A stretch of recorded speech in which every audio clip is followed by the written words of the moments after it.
Class के and में हम लोग स्टार्ट करते हैं। ओके भाई, कर लो अपने आप ही, तुम लोग अपना कैमरा ऑन कर लो सभी। हेलो मैडम, क्या नाम है आपका? रश्मि। कहाँ से स्कूलिंग है आपकी रश्मि? तो ग्रेटर नोएडा क्यों? 11वीं 12वीं कहाँ से किया है? दिल्ली में कहाँ से? ये कहाँ है, मुझे क्या एड्रेस बता, कहाँ से? मैं वहीं रहती हूँ, रोहिणी में ही रहती हूँ, तो नांगलो आई नो। अच्छा, तो आप कहाँ से क्लास लेने आए हो अभी? ओहो, बहुत दूर से आई है भाई, है ना? तो गर्मी है, पर जैसे अकेली है। चलो शुरू करते हैं। लग मैं सुंदर रही हूँ आज, तो इसी बात पे शुरू करते हैं आज की क्लास। तो लास्ट क्लास में ना हम लोगों ने देखो पढ़ा था, मोनो हाइब्रिड हमने पढ़ लिया था, डाई हाइब्रिड हमने पढ़ लिया था, मेंडल के बारे में हमने पढ़ लिया था। जैसे कि मैंने आपको लास्ट क्लास में भी कहा था, as such chromosomal theory of inheritance वाला जो आपका है ना, वो नहीं है इसमें। बट मुझे सिर्फ एक चीज आपको थोड़ा सा ब्रीफ देना है, इन केस ऐसा होता है ना कि उससे आ जाए। वैसे आपके सिलेबस में ये मेंशन नहीं है, तो एक चीजें हैं जो थोड़ी सी डिफरेंट है, जो आपको पता होनी चाहिए, तो वो मुझे आपको बतानी है। सी मेंडल ने ये बोल दिया था कि हाँ फैक्टर जैसा कुछ होता है, लेकिन माना उनकी बात किसी ने थी नहीं। उसके बाद chromosomal theory of inheritance I. Chromosomal theory of inheritance हमें सटन एंड बॉवरी ने दी थी। उन्होंने ये कहा था कि जिस तरह से मेंडल ने फैक्टर्स या जीन्स की बात की थी, उसी तरह से क्रोमोसोम भी होते हैं, जो दो पेयर्स में प्रेजेंट होते हैं, सेग्रीगेट होते हैं। 50% चांसेस होता है कि कोई भी क्रोमोसोम चला जाएगा। तो सटन एंड बॉवरी ने आपको क्रोमोसोमल थ्योरी ऑफ इनहेरिटेंस दी थी। इस उन्होंने सिर्फ थ्योरी दी थी, थ्योरेटिकली उन्होंने बताया था। बट इस चीज को प्रूव किसने किया था? इसको प्रूव किया था थॉमस हंट मॉर्गन ने, या फिर आप लोगों ने अगर सुना होगा T.H. मॉर्गन, जिन्हें बोलते हैं T.H., जिसे हम लोग फादर ऑफ जेनेटिक्स जो है किसको बोलते हैं? ग्रेगोर मेंडल को अरे मेंडल को बोलते हैं। सो T.H. मॉर्गन को बोला जाता है फादर ऑफ एक्सपेरिमेंटल जेनेटिक्स। ऐसा क्यों बोलते हैं कि उन्हें हम फादर ऑफ एक्सपेरिमेंटल जेनेटिक्स बोलते हैं? क्योंकि जो थ्योरी दी थी ना सटन एंड बॉवरी ने अबाउट द क्रोमोसोम एंड ये सारी चीजें, उसको ना एक्सपेरिमेंटली प्रूफ जिसने किया था वो T.H. मॉर्गन थे। T.H. मॉर्गन ने ना किस पे एक्सपेरिमेंट किया था? उन्होंने किया था ड्रोसोफिला मेलेंगेस्टर पे, ड्रोसोफिला पे, या फिर जिसे हम नॉर्मली बोलते हैं फ्रूट फ्लाई। जैसे मेंडल ने तो अपने उस पे किया था भाई, मटर पे, पी पे, ठीक है, उन्होंने फ्रूट फ्लाई या ड्रोसोफिला पे किया था। जैसे मेंडल के 7 कैरेक्टर्स लिए थे उन्होंने, मेंडल के भी 2-4 रीजन थे। वो क्या रीजन थे कि मेंडल ने पी प्लांट ही चूज किया था? कौन बताएगा? हाँ, लाइफ स्पेन छोटा था। हाँ मतलब लाइफ स्पेन उसका छोटा था, है ना? अंकिता स्माइल करिए, अंकिता बताएगी। और म्यूट पर हो अंकिता आप।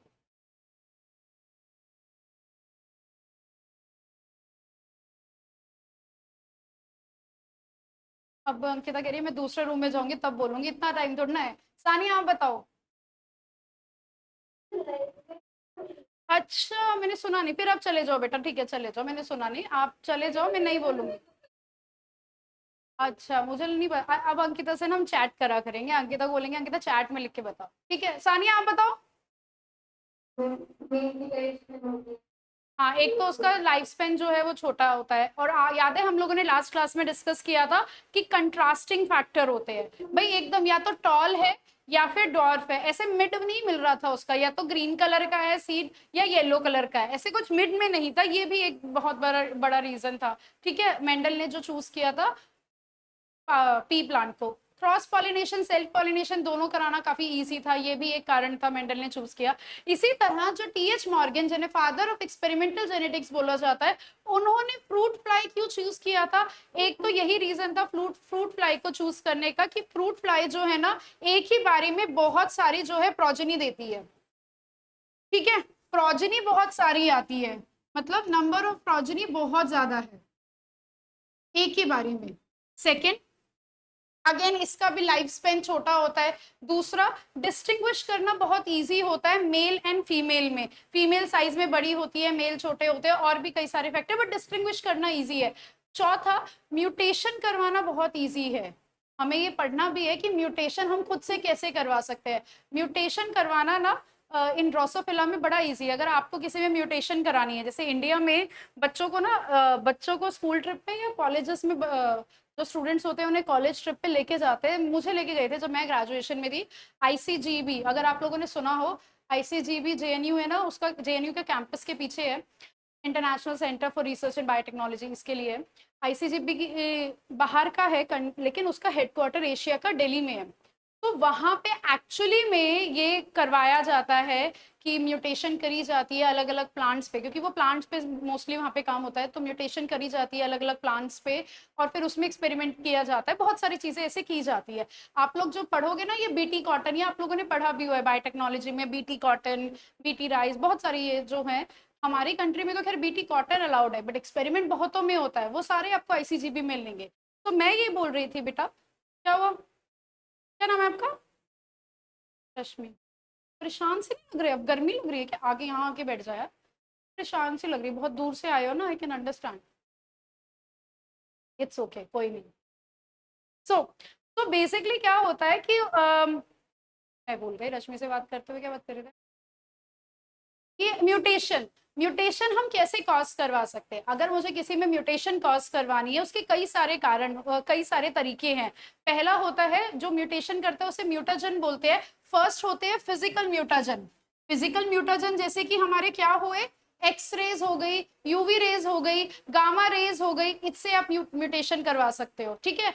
एक्चुअली में म्यूटेशन होती है, और इसीलिए आपने सुना भी होगा कि एक्सरेज जो होती है ना, आपको बहुत ज्यादा एक्सरे करवाना अलाउड नहीं है, या जो भी लोग एक्सरे करते हैं, रेडियो एक्टिव, अल्ट्रासाउंड, ये सब एक्सरे वगैरह जो करते हैं, देखा तुम लोगों ने कि वो एक बॉक्स के पीछे उनका पूरा सेटअप बना हुआ होता है? नहीं देखा? अगर आप लोगों में से किसी ने एक्सरे कराया हो ना, तो रियल में जो एक्सरे करते हैं ना, जहाँ जिसका एक्सरे होता है वही सिर्फ एक्सरे रूम में रहता है, बाकी तो अपना कम बॉक्सा होता है उसमें छुप के करते हैं भाई, क्योंकि एक्चुअली में भाई हार्मफुल होती है एक्सरे, कैंसर वैंसर कर देती है रेगुलर अगर ये रेज आपके ऊपर पढ़ेंगी तो, ठीक है। दूसरे होते हैं आपके केमिकल म्यूटाजेंस, उससे भी आप म्यूटेशन कॉज करवा सकते हो। बहुत सारे केमिकल्स आते हैं जिससे म्यूटेशन होती है। फॉर एग्जाम्पल, खैर आपको लर्न ऐसे करने नहीं है, एक्रिडिन ऑरेंज करके अगर किसी ने सुना हो, ये आप लोग एक्चुअली में यूज करते हैं लैब में। 5 ब्रोमो यूरेसिल, बहुत सारे ऐसे केमिकल म्यूटाजेंस है जो यूज किए जाते हैं म्यूटेशन करने के लिए।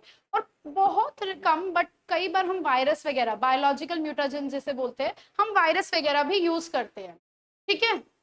कि सलोनी ने कैमरा ऑन नहीं किया हुआ, और बाकियों ने तो मुझे दिख ही नहीं रहा है कोई। उजेर आया है आज?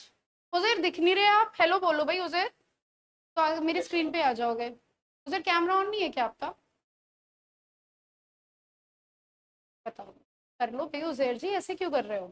ठीक है।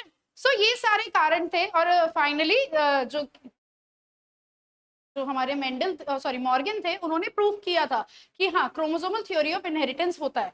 मुझे एक्चुअली ये पढ़ाना नहीं था, मुझे आपको जो बताना था ना, मॉर्गन के एक स्टूडेंट थे, एल्फ्रेड स्टुअरवेंट।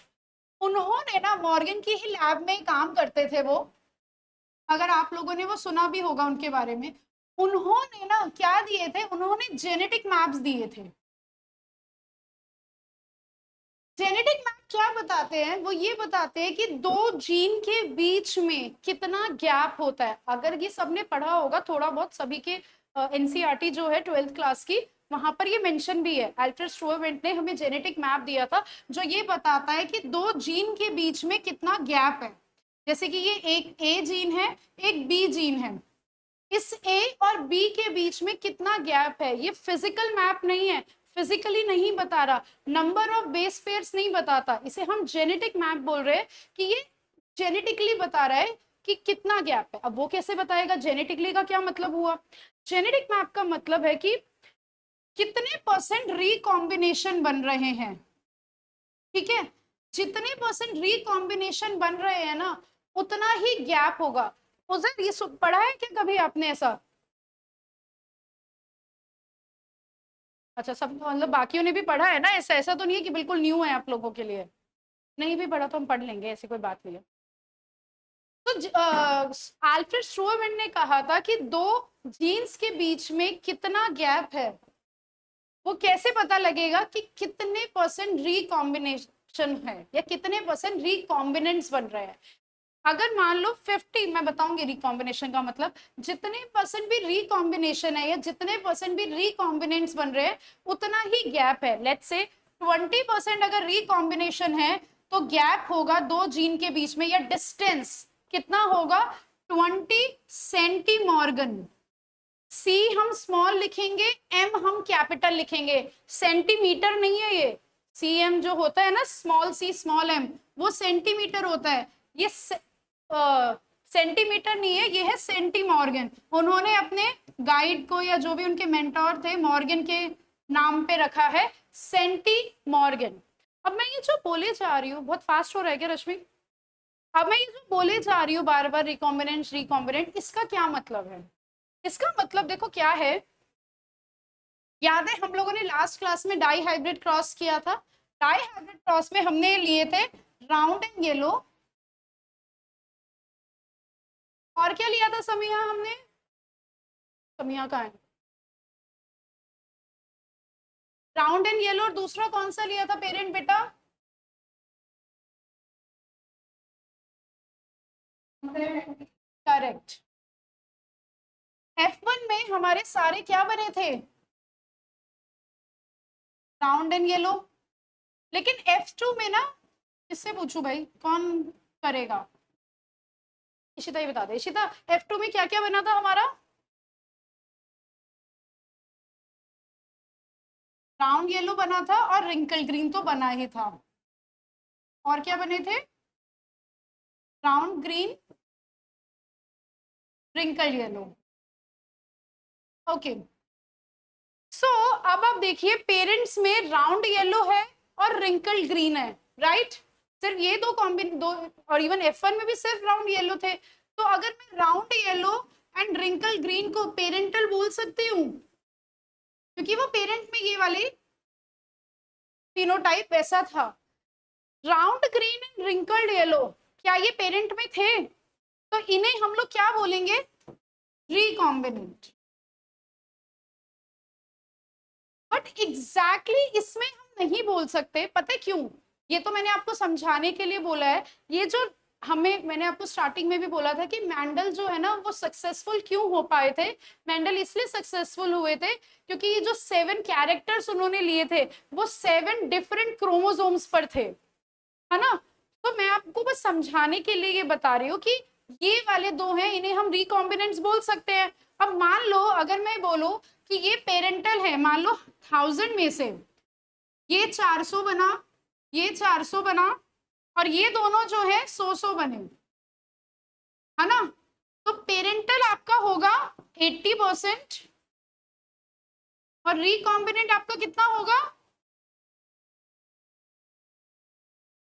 कितना होगा? अंकिता से तो नहीं पूछ, अंकिता तो चैट में तो लिख ही सकती है। कितना होगा रिकॉम्बिनेंट? अरे यार, 20%। सो बेसिकली रिकॉम्बिनेंट 20% है ना, तो यहाँ पे जो मैं बोल रही थी आपको कि यहाँ पे फिर गैप दो जीन के बीच में डिस्टेंस कितना होगा? 20 सेंटीमॉर्गन। लेकिन ये इसमें नहीं होगा एप्लीकेबल डाई हाइब्रिड क्रॉस में, पर्टिकुलर मैंडल वाले में, क्योंकि वो दो बहुत एक बार आया हुआ है, वैसे सच नहीं आया है, बट मुझे था कि मैं करवा दो इन केस आ जाए, है ना? तो मेंडल वाले में दो डिफरेंट उस पे था। जो ये बात बोली थी ना अल्फ्रेड स्ट्रूअरमेंट ने, उन्होंने ये बात बोली थी एक्चुअली में लिंक्ड जीन्स के लिए। लिंक्ड जीन्स कौन सी जीन्स होती हैं? जो सेम क्रोमोसोम पे प्रेजेंट होती हैं, उन्हें हम लिंक्ड जीन बोलते हैं। जैसे यहाँ पे है, ये ए है और ये वाली बी है, और एक ये है, यहाँ पे सी है, यहाँ पे डी है। अब बताइए इसमें लिंक्ड जीन्स कौन सी होंगी? ए एंड बी, है ना? ए एंड बी ही तो लिंक जीन्स होगी।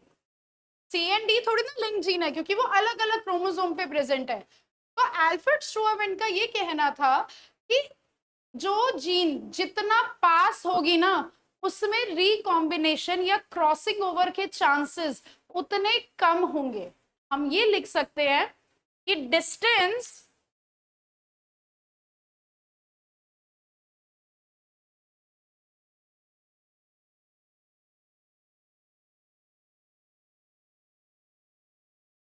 नहीं नहीं उल्टा लिख रही हूँ ना मैं, कि डिस्टेंस अगर ज्यादा है तो क्रॉसिंग ओवर के चांसेस भी ज्यादा है। भाई अगर एक ये जीन है ए एंड बी, ये दो जीन है सी एंड डी, रिकॉम्बिनेशन या क्रॉसिंग ओवर किसमें ज्यादा होगा, किसमें चांसेस है, सी एंड डी में, क्योंकि जो जितना दूर है उसमें क्रॉसिंग ओवर के चांसेस उतने ज्यादा होते हैं।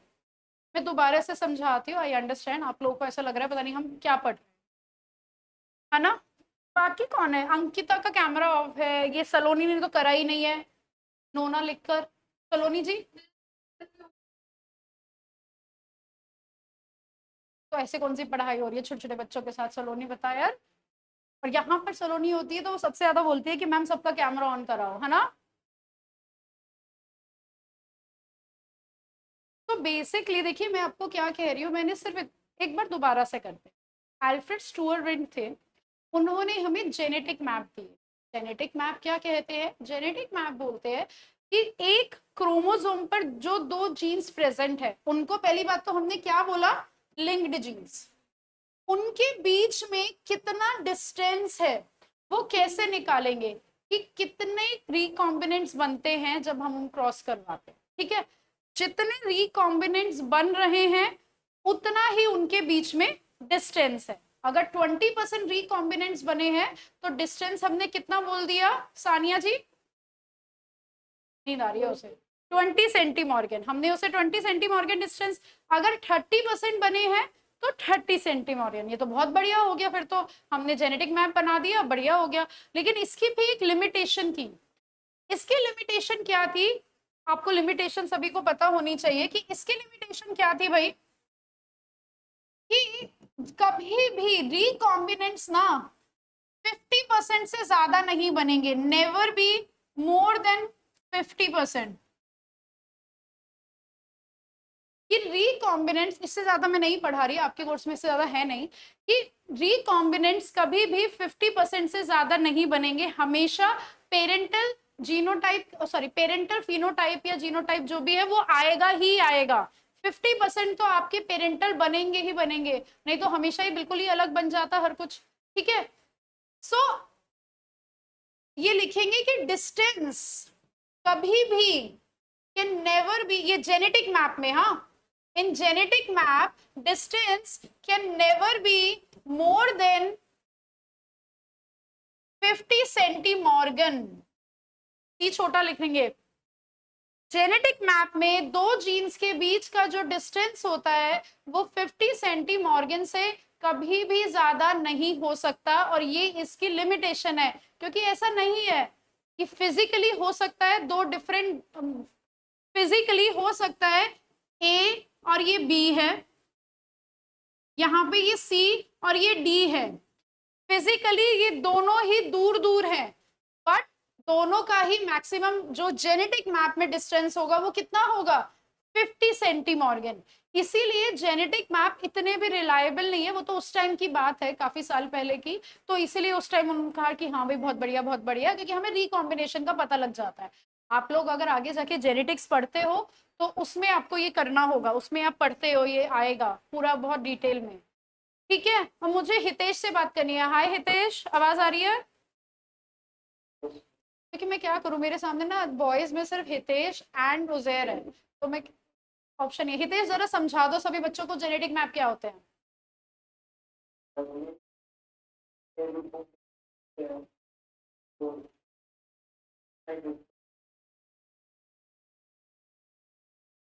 अच्छा आपके हिसाब से हितेश फिजिकल मैप क्या होंगे।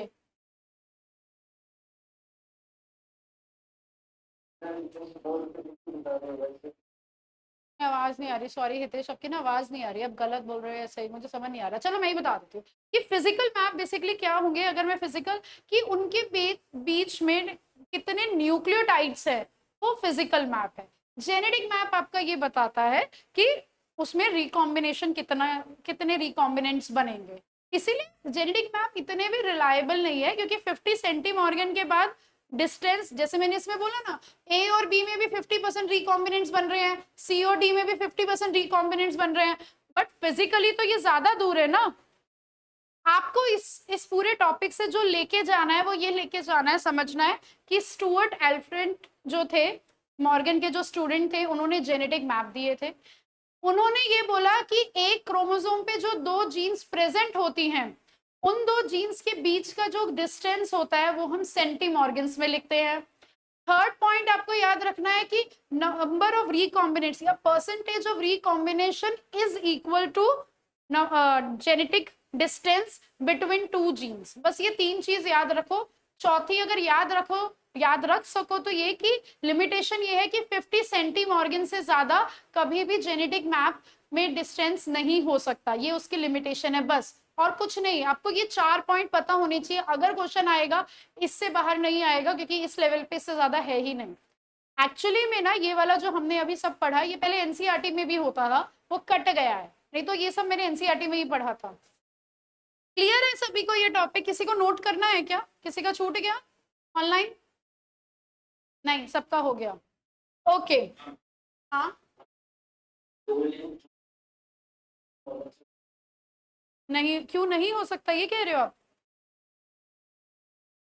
वो इसलिए नहीं हो सकता है उजैर, क्योंकि ना अगर हम लोगों ने मान लो 1000 प्रोजनी बनी, 1000 प्रोजनी में से ना मान लो पेरेंटल 2 होती है, रिकॉम्बिनेंट 2, सो 50% तो आपकी पेरेंटल होगी ही होगी।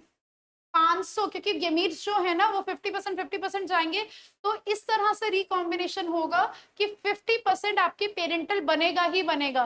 तो रिकॉम्बिनेंट कभी भी 50% से ज्यादा बनते ही नहीं है, और 50% भी तब बनते हैं रिकॉम्बिनेंट्स जब बहुत ज्यादा दूर हो उससे। कभी ये रूल है, ये आज तक हुआ ही नहीं है कि जब भी एक्सपेरिमेंट किया गया है, whether it's plant, whether it's animal, या ये insect, fruit fly, dragon fly, कोई भी, ठीक है, तो आज तक कभी हुआ ही नहीं है ऐसा कि 50% से ज्यादा पे वो हो जाएगा। इसी कारण 50% रिकॉम्बिनेंट्स ही होंगे, उससे ज्यादा कभी होंगे नहीं, और 50 सेंटीमॉर्गन डिस्टेंस रहता है इसीलिए। और किसी का कोई डाउट?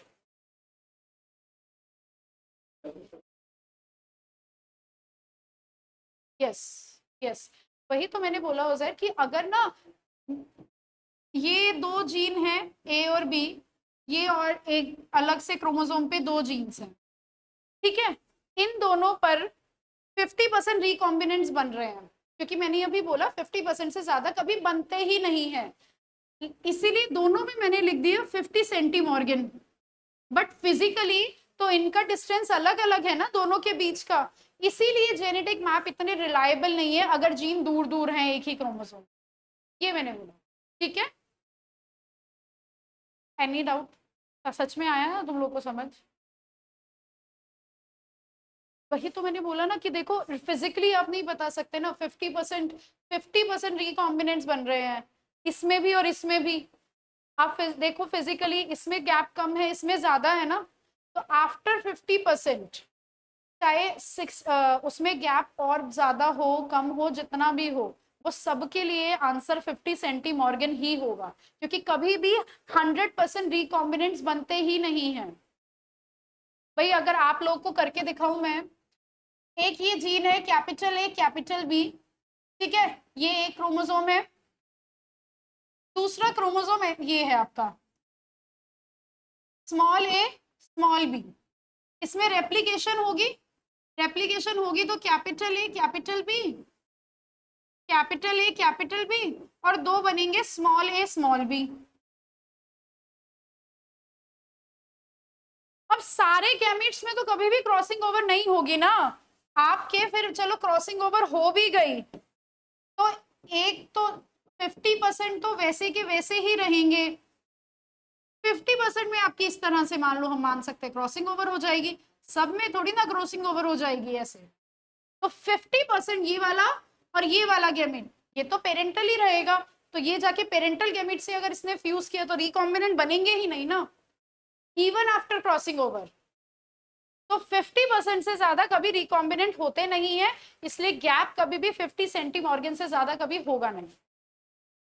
ठीक है, नेक्स्ट पे आते हैं। हमारा नेक्स्ट जो टॉपिक है हमें आज करना है वो है डीएनए रेप्लिकेशन ट्रांसक्रिप्शन, वही आपकी मॉलिक्यूलर वाला जो चैप्टर है, रेप्लिकेशन ट्रांसक्रिप्शन एंड ट्रांसलेशन। तो लेट्स स्टार्ट विद रेप्लिकेशन और फिर उसके बाद हम लोग एक्सपेरिमेंट पढ़ेंगे, फिर हम लोग रही आपका पढ़ेंगे, क्योंकि इसमें थोड़ा सा अगर आप लोग देखोगे ना है वही सेम ही है, बस थोड़ा सा उनकी लैंग्वेज का डिफरेंस है।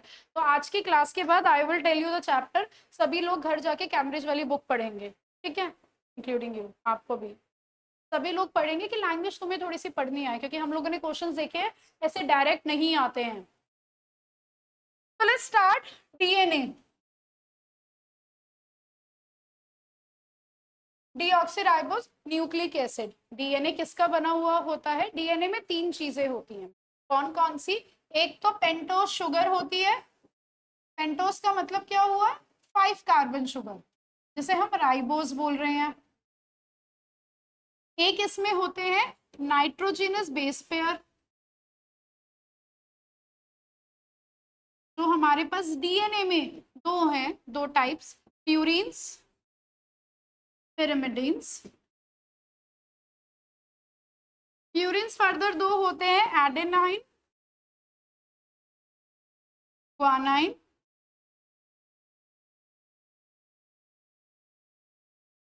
Cytosine and thymine. और क्या होता है डीएनए में? फॉस्फेट ग्रुप या फॉस्फोरस लिख लो, फॉस्फेट ग्रुप लिख लो, कुछ भी, ठीक है। सानिया, डीएनए पॉजिटिवली चार्ज होता है या नेगेटिवली चार्ज? क्यों?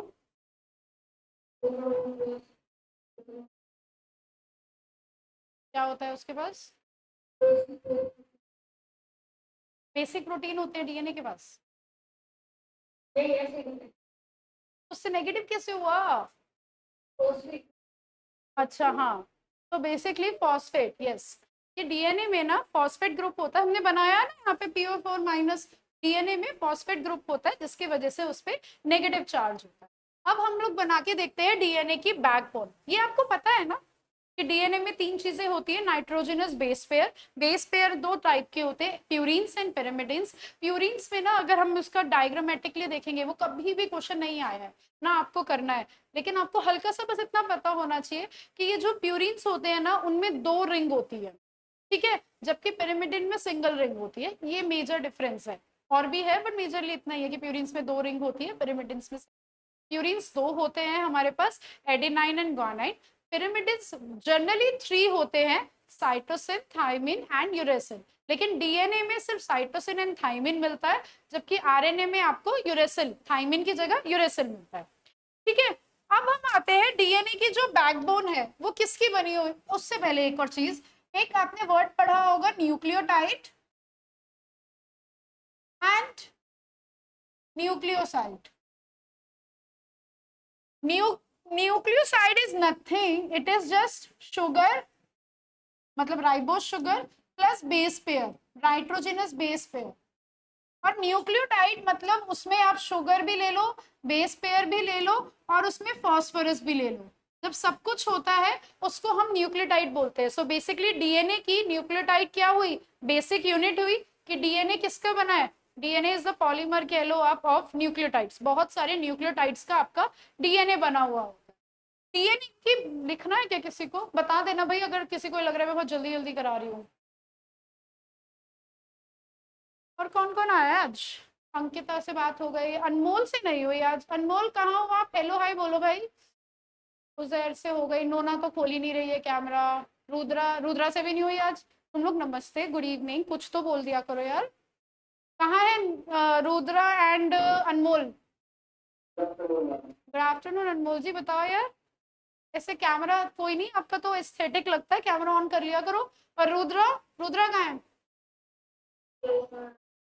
कैमरा ऑन करके बात क्या करे रुद्रा यार। करो फिर, हाँ क्या? तो कर ही नहीं रही, बताओ हाँ बोल के रुद्रा। चलो आगे।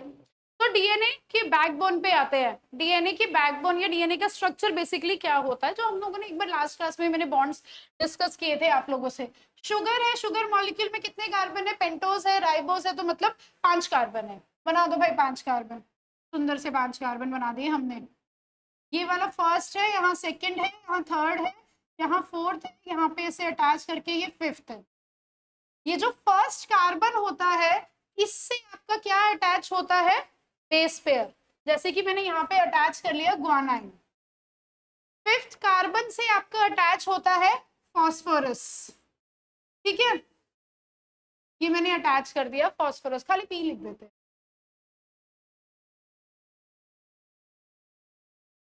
ये एक न्यूक्लियोटाइड बन गया आपका। दूसरा बना दो न्यूक्लियोटाइड ऐसे ही। बताओ इशिता कौन सा बेस पेयर लिखे हैं, बोल दे यार कुछ तो, हर बार ऐसे करते। 89 कर लेते हैं, चलो फिर। सेम सेम इशिता, है ना। यहाँ पे मैं टी लिख लेती हूँ, ठीक है।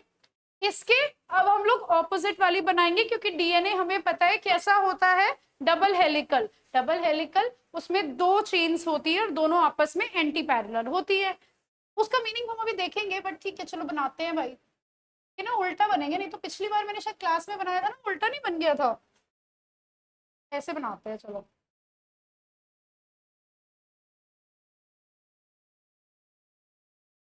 यहाँ पे एडेनाइन आएगा, ठीक है। यहाँ सॉरी, यहाँ नहीं,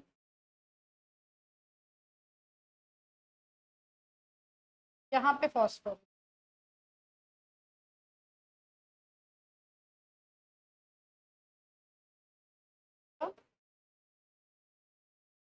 फिफ्थ कार्बन है यहाँ, तो फोर्थ उसके साथ फिफ्थ अटैच है।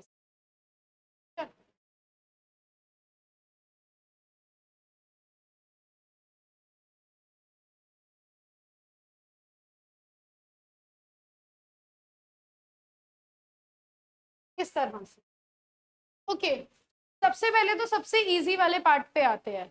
तो नाइट्रोजनस बेस 2 डिफरेंट चेन्स में किसकी हेल्प से जुड़े हुए होते हैं, लिंक्ड होते हैं, hydrogen bond.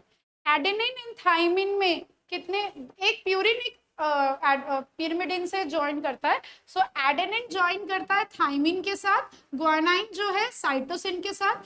Adenine and thymine में डबल बॉन्ड होते हैं, ग्वानाइन एंड साइटोसिन में ट्रिपल बॉन्ड होते हैं, ठीक है। तो यहाँ पे ये डबल बॉन्ड हाइड्रोजन बॉन्ड है, ये यहाँ भी डबल बॉन्ड, यहाँ पे ट्रिपल बॉन्ड, ये आपके हाइड्रोजन बॉन्ड है। इजी है, ये तो हम कर ही लेंगे, है ना। कहाँ गए नोना, आवाज आ रही है सलोनी। सलोनी ये बताओ, ये जो बॉन्ड है ये वाला, जिससे एक शुगर मॉलिक्यूल और एक बेस पेयर कनेक्टेड है, लिंक्ड है, इस बॉन्ड को सलोनी क्या बोलते हैं, बिना चीटिंग के। यहाँ बढ़िया, यस, ग्लाइकोसिडिक बॉन्ड बोल लो या ग्लाइकोसिडिक लिंकेज, करेक्ट, ठीक है। इसको हम लोग बोलते हैं कि वो बॉन्ड या लिंकेज जिसकी वजह से बेस पेयर और राइबो शुगर उसके फर्स्ट कार्बन से जुड़ी हुई होती है, वो ग्लाइकोसिडिक लिंकेज होती है। नाउ हितेश, आवाज आ रही है हितेश, ये वाला कौन सा बॉन्ड है कि फिफ्थ कार्बन और फॉस्फोरस जुड़ा हुआ है जिससे, करेक्ट, फॉस्फोएस्टर बॉन्ड या फॉस्फोएस्टर लिंकेज, कुछ भी लिख लो। अब एक न्यूक्लियोटाइड दूसरे न्यूक्लियोटाइड से कैसे जुड़ा हुआ होता है, यहाँ पे थर्ड कार्बन और इसका ये फिफ्थ कार्बन यहाँ पे, और इस वाले बॉन्ड को हम लोग क्या बोलते हैं, फॉस्फो डाइएस्टर लिंकेज या फॉस्फो डाइएस्टर बॉन्ड, ठीक है। 3 बॉन्ड्स के नाम आपको याद रखने हैं। यहाँ पे क्वेश्चन आता है कि हमने देखा है कि जो डीएनए है उसकी पोलैरिटी हम बोलते हैं ना कि 3 prime to 5 prime, anti parallel है, ऑपोजिट है 5 प्राइम टू 3 प्राइम। तो ये 3 प्राइम और 5 प्राइम का मतलब क्या होता है, ये देखिए। अभी मैंने आपको कहा कि थर्ड और फिफ्थ कार्बन जो है यहाँ पे आपस में कनेक्टेड है, लिंक्ड है। तो इस वाले न्यूक्लियोटाइड में अंकिता कौन सा वाला कार्बन फ्री है? अंकिता तो बोल नहीं पाएगी, अंकिता मैसेज कर दो। रुद्रा, इस वाली न्यूक्लियोटाइड में कौन सा वाला कार्बन फ्री है? फर्स्ट वाली न्यूक्लियोटाइड में, ये वाले में। रुद्रा आवाज आ रही है? तो क्या बोला आपने बेटा? सेकंड नहीं, फिफ्थ। फिफ्थ और थर्ड में से बताएंगे ना कि भाई देखो फिफ्थ वाला जो कार्बन है वो दूसरे न्यूक्लियोटाइड के साथ बॉन्ड नहीं बना रहा है, तो हम बोल सकते हैं कि फिफ्थ वाला फ्री है। तो ये 5 प्राइम हो गया यहाँ पे। यहाँ पे देखेंगे ये वाले ने आपस में बॉन्ड बना लिया। इस वाली न्यूक्लियोटाइड में कौन सा वाला कार्बन फ्री है? थर्ड वाला। तो ये आपका हो गया 3 प्राइम। 5 प्राइम टू 3 प्राइम की राइबो शुगर में कौन सा कार्बन फ्री होता है, उसकी वजह से होता है। अब ऑपोजिट वाले में आ जाइए भाई। यहाँ पे देखेंगे कि ये थर्ड वाला और फिफ्थ वाला यहाँ पे बॉन्ड बना रहा है, थर्ड वाला एंड फिफ्थ वाला बॉन्ड बना रहा है। यहाँ पे देखिए कौन सी वाला कार्बन फ्री है? 1 2 3 4 एंड 5। 1 2 3 4 एंड 5। 1 2 3 4 एंड 5। इस वाले में देखिए कौन से वाला फ्री है? Third carbon. तो ये 3 प्राइम हुआ। यहाँ पे कौन सा फ्री है? Fifth carbon. तो ये 5 प्राइम हुआ। तो ये जो प्राइम होता है इसका मीनिंग होता है 3 प्राइम 5 प्राइम जो है। 3 प्राइम जब हम बोलते हैं तो इसका मतलब न्यूक्लियोटाइड में 3 प्राइम कार्बन जो है वो फ्री है। फ्री होने का मतलब है वो किसी से क्या नहीं बना रहा है, दूसरे न्यूक्लियोटाइड से बॉन्ड नहीं बना रहा है, लिंकेज नहीं है। इस तरह फिफ्थ कार्बन फ्री है ना। सिमिलरली ऑपोजिट, और हमें ये पता ही है अगर ये 5 प्राइम टू 3 प्राइम है तो ये 3 प्राइम टू 5 प्राइम होगा। आगे बढ़ने से पहले ना मैं तुम्हें एक चीज बोलना चाहूंगी सभी बच्चों को कि इस, हाँ समय,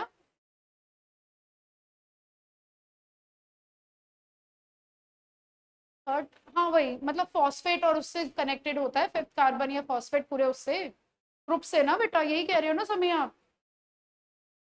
हाँ हाँ हाँ, वो इससे ये लीजिए, वो बस ये कि आपको समझ आ जाएगा ऐसे बेटा, इसलिए है तो फिफ्थ कार्बन ही फ्री ना, क्योंकि फिफ्थ उसने बॉन्ड नहीं बनाया हुआ।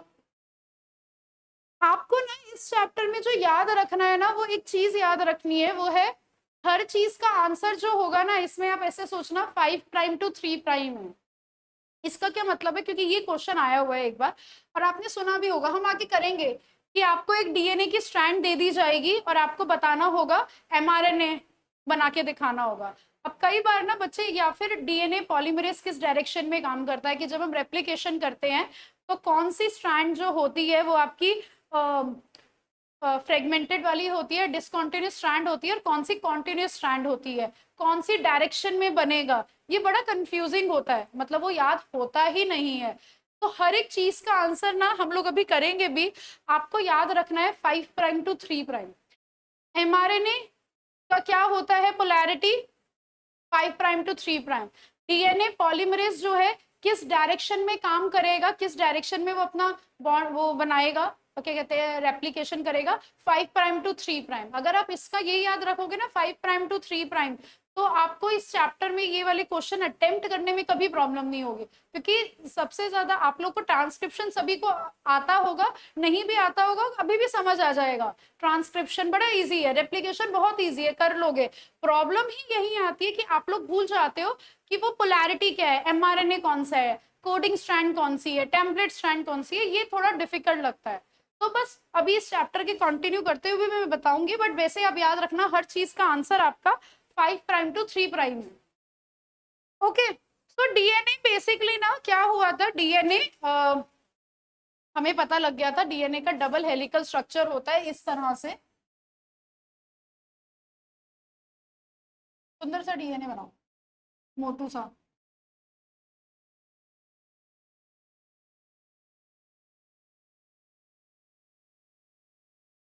ठीक है, यहाँ पे हमें पता है कि हाइड्रोजन बॉन्ड के उससे बेस पेयर,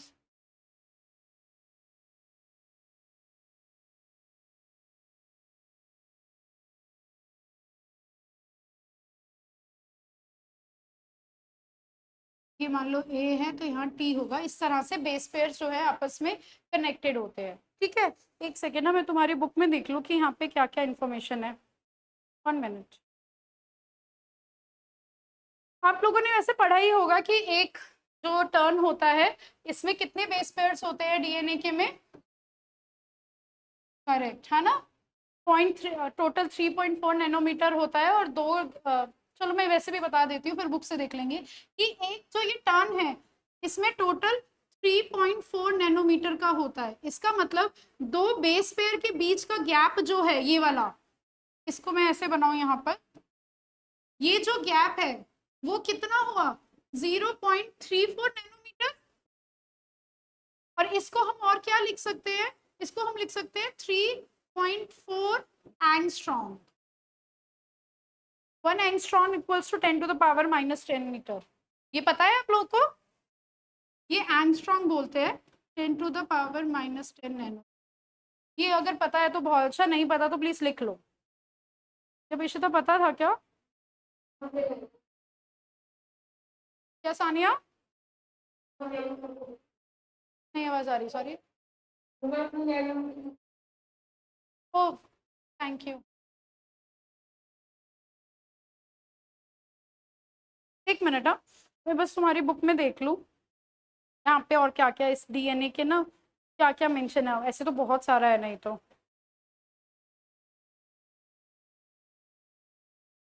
और किसी को अगर मियोसिस नहीं मिल रही हो ना कैम्ब्रिज में, तो वो 16 चैप्टर में है मियोसिस, माइटोसिस के साथ नहीं है, मियोसिस 16 चैप्टर में है। अगर आप लोगों में से कोई पूछ रहा था मुझसे, पता नहीं कौन, अमन पूछ रहा था, अमन आया है क्लास में आज,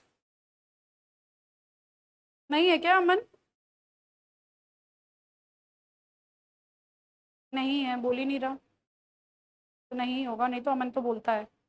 हाँ, तो हम लोगों ने ये पढ़ लिया, कोविड बॉन्ड्स पढ़ लिए, ठीक है। आपकी बुक में आप स्ट्रक्चर देखोगे ना, प्यूरिन्स में 2 रिंग्स होती हैं, पिरिमिडिन में सिंगल रिंग होती है, ये हम लोगों ने डिस्कस कर लिया, ज़्यादा नहीं पढ़ना। डीऑक्सीराइबोस स्ट्रक्चर देख लिया, न्यूक्लियोटाइड और नाइट्रो न्यूक्लियोसाइड में डिफरेंस हमने देख लिया। उसके बाद polynucleotide, okay, purines and pyrimidines आपस में बॉन्ड बनाते हैं, कॉम्प्लीमेंट्री बेस पेयर, वो हम लोगों ने देख लिया, ठीक है।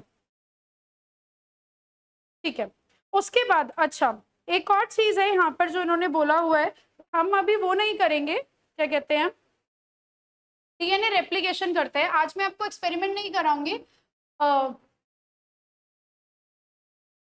मेसेल्सन एंड स्टार्स वाला, बट आज हम डिस्कस जरूर करेंगे डीएनए रेप्लिकेशन। अब डीएनए रेप्लिकेशन का मतलब तो हमें पता लग गया था, डीएनए रेप्लिकेशन की भाई ये एक डीएनए है, डबल हेलिकल होता है, इसके दो बन जाना, दो ऐसे 2 स्ट्रैंड्स, ऐसे ना 2 पेयर ऑफ स्ट्रैंड्स, इस तरह से बन जाना, इसे डीएनए रेप्लिकेशन बोलते हैं। अब हुआ क्या, हमें अब तो पता है कि जो हमारा ये जो डीएनए रेप्लिकेशन है ना, वो सेमी कंजर्वेटिव इन नेचर है, सेमी कंजर्वेशन वाला मॉडल या सेमी कंजर्वेटिव, ठीक है। अब सेमी कंजर्वेटिव का मतलब क्या हुआ कि मैं आपको बना के दिखाती हूँ, एक होता है कंजर्वेटिव मॉडल, एक सेमी कंजर्वेटिव,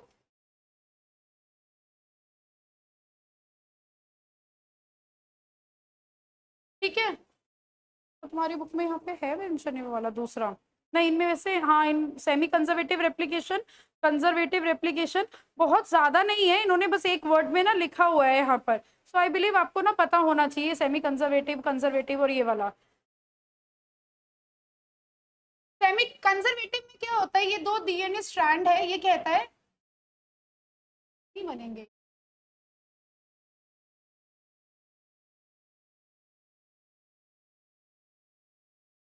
हम्म,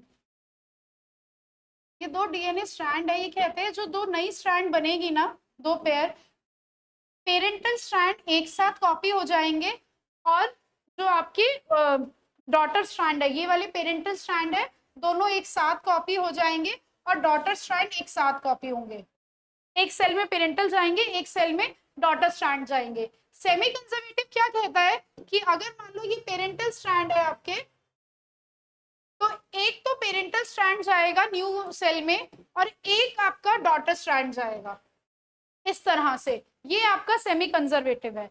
एक और होता है डिसरप्टिव, जिसे हम लोग बोलते हैं कि भाई डिसरप्टिव मोड ऑफ रेप्लिकेशन,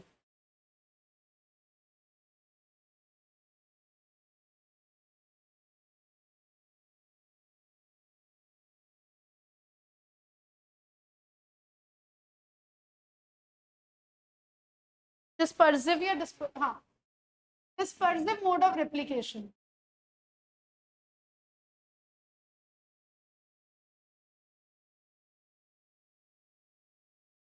वो क्या बोलते हैं उस वाले मोड में जो कि बहुत ही खराब है, उसके अकॉर्डिंग ना,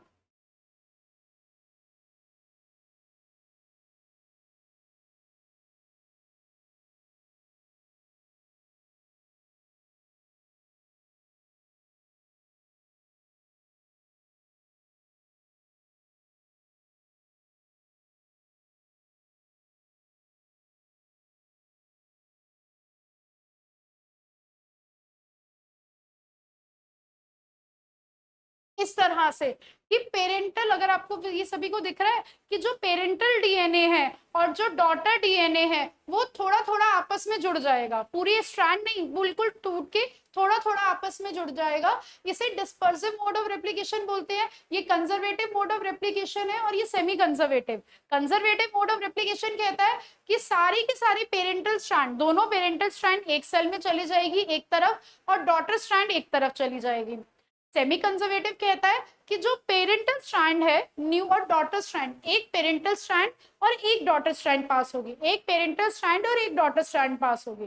जबकि डिस्पर्सिव मोड ऑफ रेप्लिकेशन तो बिल्कुल ही गलत है। उन्होंने डिस्पर्सिव मोड ऑफ रेप्लिकेशन ने ये बोला था कि पेरेंटल डीएनए और जो आपका डॉटर डीएनए है, नया वाला जो डीएनए बना है, वो आपस में एक दूसरे से क्या हो जाएंगे, सारे के सारे थोड़े से कट कट कट लग के कनेक्ट हो जाएंगे। वो तो बिल्कुल ही नहीं है।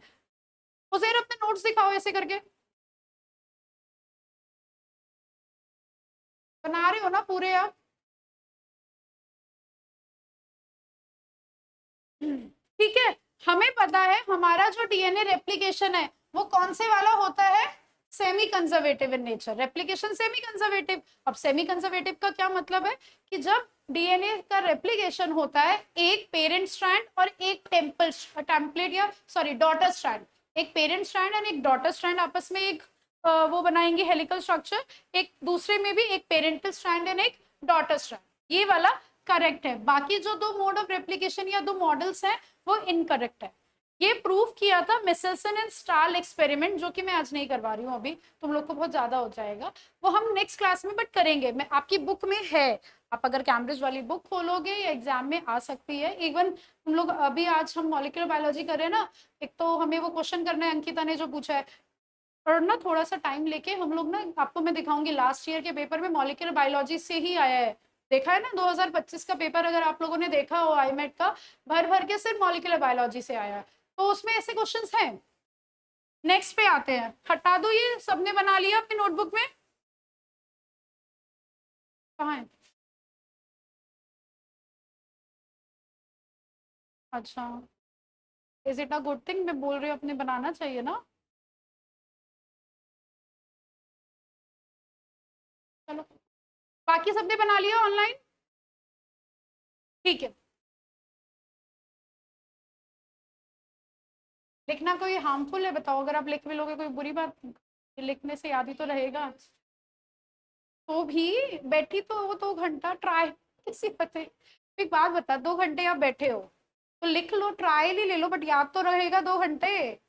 ट्रायल भी है तो भी क्या हुआ, अब जो भी होगा आप सब लिखेंगे। छोटे बच्चे हो तुम, लिखने की आदत डालो। बताओ यार, ट्रायल के लिए आए हो तो भी पूरा लिखो, पूरा अच्छे से पढ़ो, ईमानदारी से पढ़ना चाहिए। 2 घंटे लगा रहे हो, है ना? डांट नहीं रही हूँ मैं, कहीं ऐसे सोचे डांट रही हूँ, बट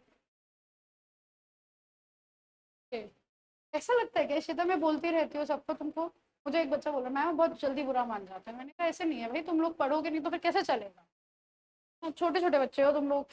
अच्छा, रेप्लिकेशन स्टार्ट करते हैं, चलो भाई।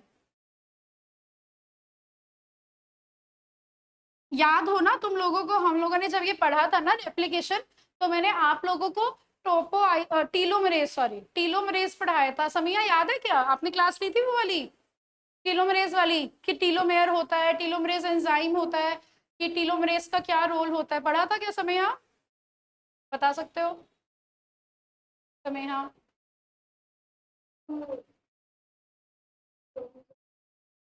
Correct, very good.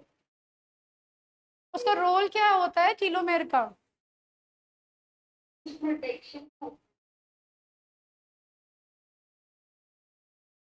That is topoisomerase.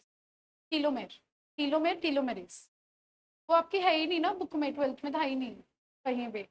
टीलोमेरेज का हम खैर पढ़ेंगे, बट टीलोमेरेज एंजाइम का मेन रोल ये होता है कि हर बार रेप्लिकेशन में ना डीएनए थोड़ा सा, हम देखेंगे कैसे डीएनए का साइज थोड़ा सा छोटा हो जाता है। तो टीलोमेरेज एंजाइम मेक श्योर कि डीएनए का साइज छोटा ना हो, नहीं तो हर बार जब रेप्लिकेशन होगी छोटा छोटा छोटा छोटा थोड़ा थोड़ा डीएनए का साइज छोटा होता जाएगा, तो बड़ी प्रॉब्लम हो जाएगी बाद में, फिर तो हमारा बहुत ही डीएनए छोटा हो जाएगा। इसलिए, और वो कैसे होता है पहले हम वो पढ़ेंगे, then I will discuss telomerase.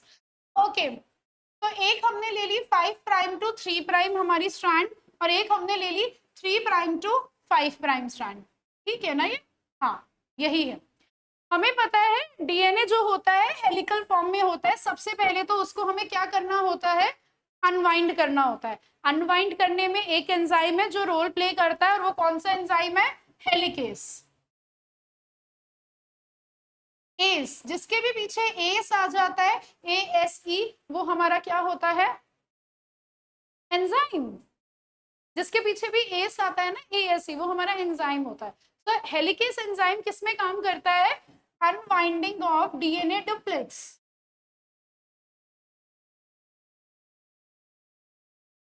Okay, camera on नहीं है एक तो, फिर मैं देख भी नहीं पा रही, फिर मैं बात भी नहीं कर पा रही। बात ये हो रही है, 2-3 बच्चों के ही है ऑन, रुद्रा करती नहीं है, अनमोल अपना एस्थेटिक कैमरा ऑन नहीं कर रहा है, हितेश करता नहीं है ना? क्या ही बोले, रुद्रा कहती है कि मैं जवाब ही नहीं देती, कितना ही बोलेंगे मैम मुझे, है ना रुद्रा? बोल लेंगी फिर अपने आप ही मैम पढ़ाने लग जाएंगी। देखो, 1 मिनट का वाटर ब्रेक मेरा, तुम लोग देख लो। और 2 घंटे की क्लास है, रश्मि बैठो। वो कह रही है अरे है, मैं तो साइन ही नहीं किया था इसके लिए।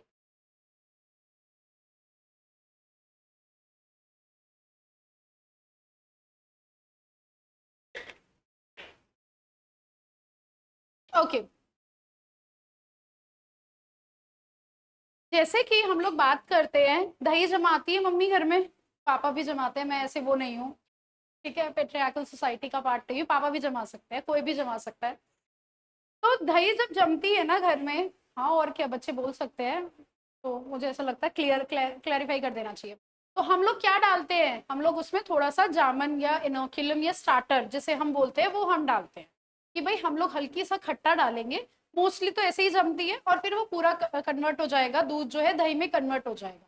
सो बेसिकली हमने थोड़ा सा पहले क्या डाला, स्टार्टर डाला।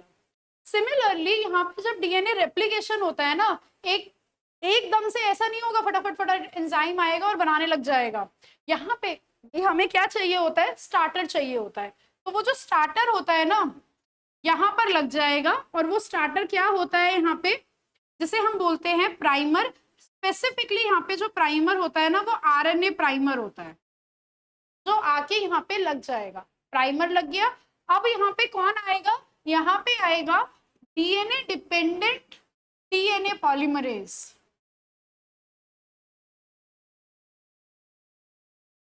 ओके, अब डीएनए पॉलीमरेज ना, बहुत सारे बच्चे आप में से मुझे लगता है पता भी होगा कि 3 तरह के होते हैं, DNA polymerase 1, DNA polymerase 2 and DNA polymerase 3। That we are not going to discuss. है ही नहीं तो क्यों करना है इतना, फालतू का लर्न नहीं करना, बहुत कंफ्यूजिंग हो जाएगा। आपको डीएनए पॉलीमरेज याद होना चाहिए, डीएनए डिपेंडेंट। उजैर बताओ चलो फटाफट से, डीएनए डिपेंडेंट क्यों बोल रहे हैं उजैर हम?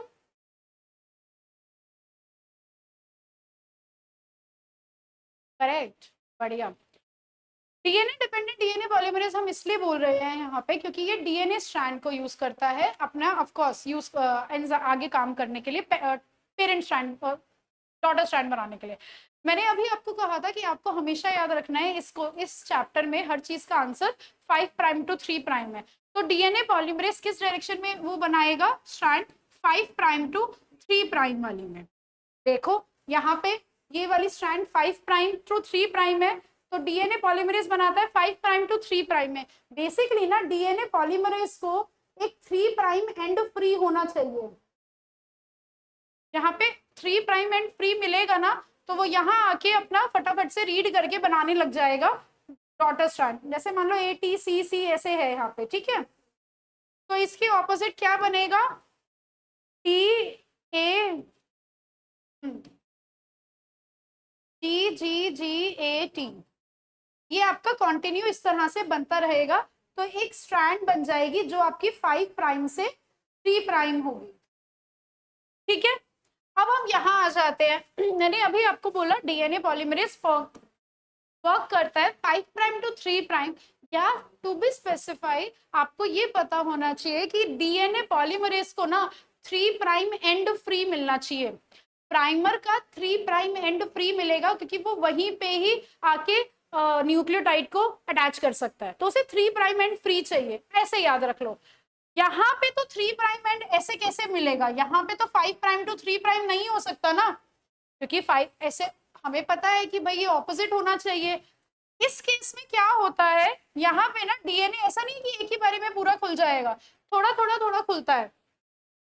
थोड़ा सा यहाँ पे प्राइमर लगा, फिर डीएनए पर, ये 5 प्राइम है, ठीक है, प्राइमर लगा और डीएनए पॉलीमरेज ने ये बना दिया यहाँ तक। फिर यहाँ पे थोड़ा सा, एक्चुअली ये इतना नहीं होता, ये यहाँ तक खुला मान लो, यहाँ से प्राइमर लगा, ये बना दिया 5 प्राइम टू 3 प्राइम। फिर थोड़ा सा और खुला, यहाँ प्राइमर लगा, फिर बना दिया 5 प्राइम टू 3 प्राइम। फिर यहाँ पे प्राइमर अटैच हुआ, फिर बना दिया 5 प्राइम टू 3 प्राइम। इस तरह से हमारे पास 2 स्ट्रैंड होती है। एक जो स्ट्रैंड होगी जो किसके ऑपोजिट होगी, 5 प्राइम टू 3 प्राइम के, वो वाली आपकी बनेगी कॉन्टिन्यूअस स्ट्रैंड, दोनों daughter strand but continuous.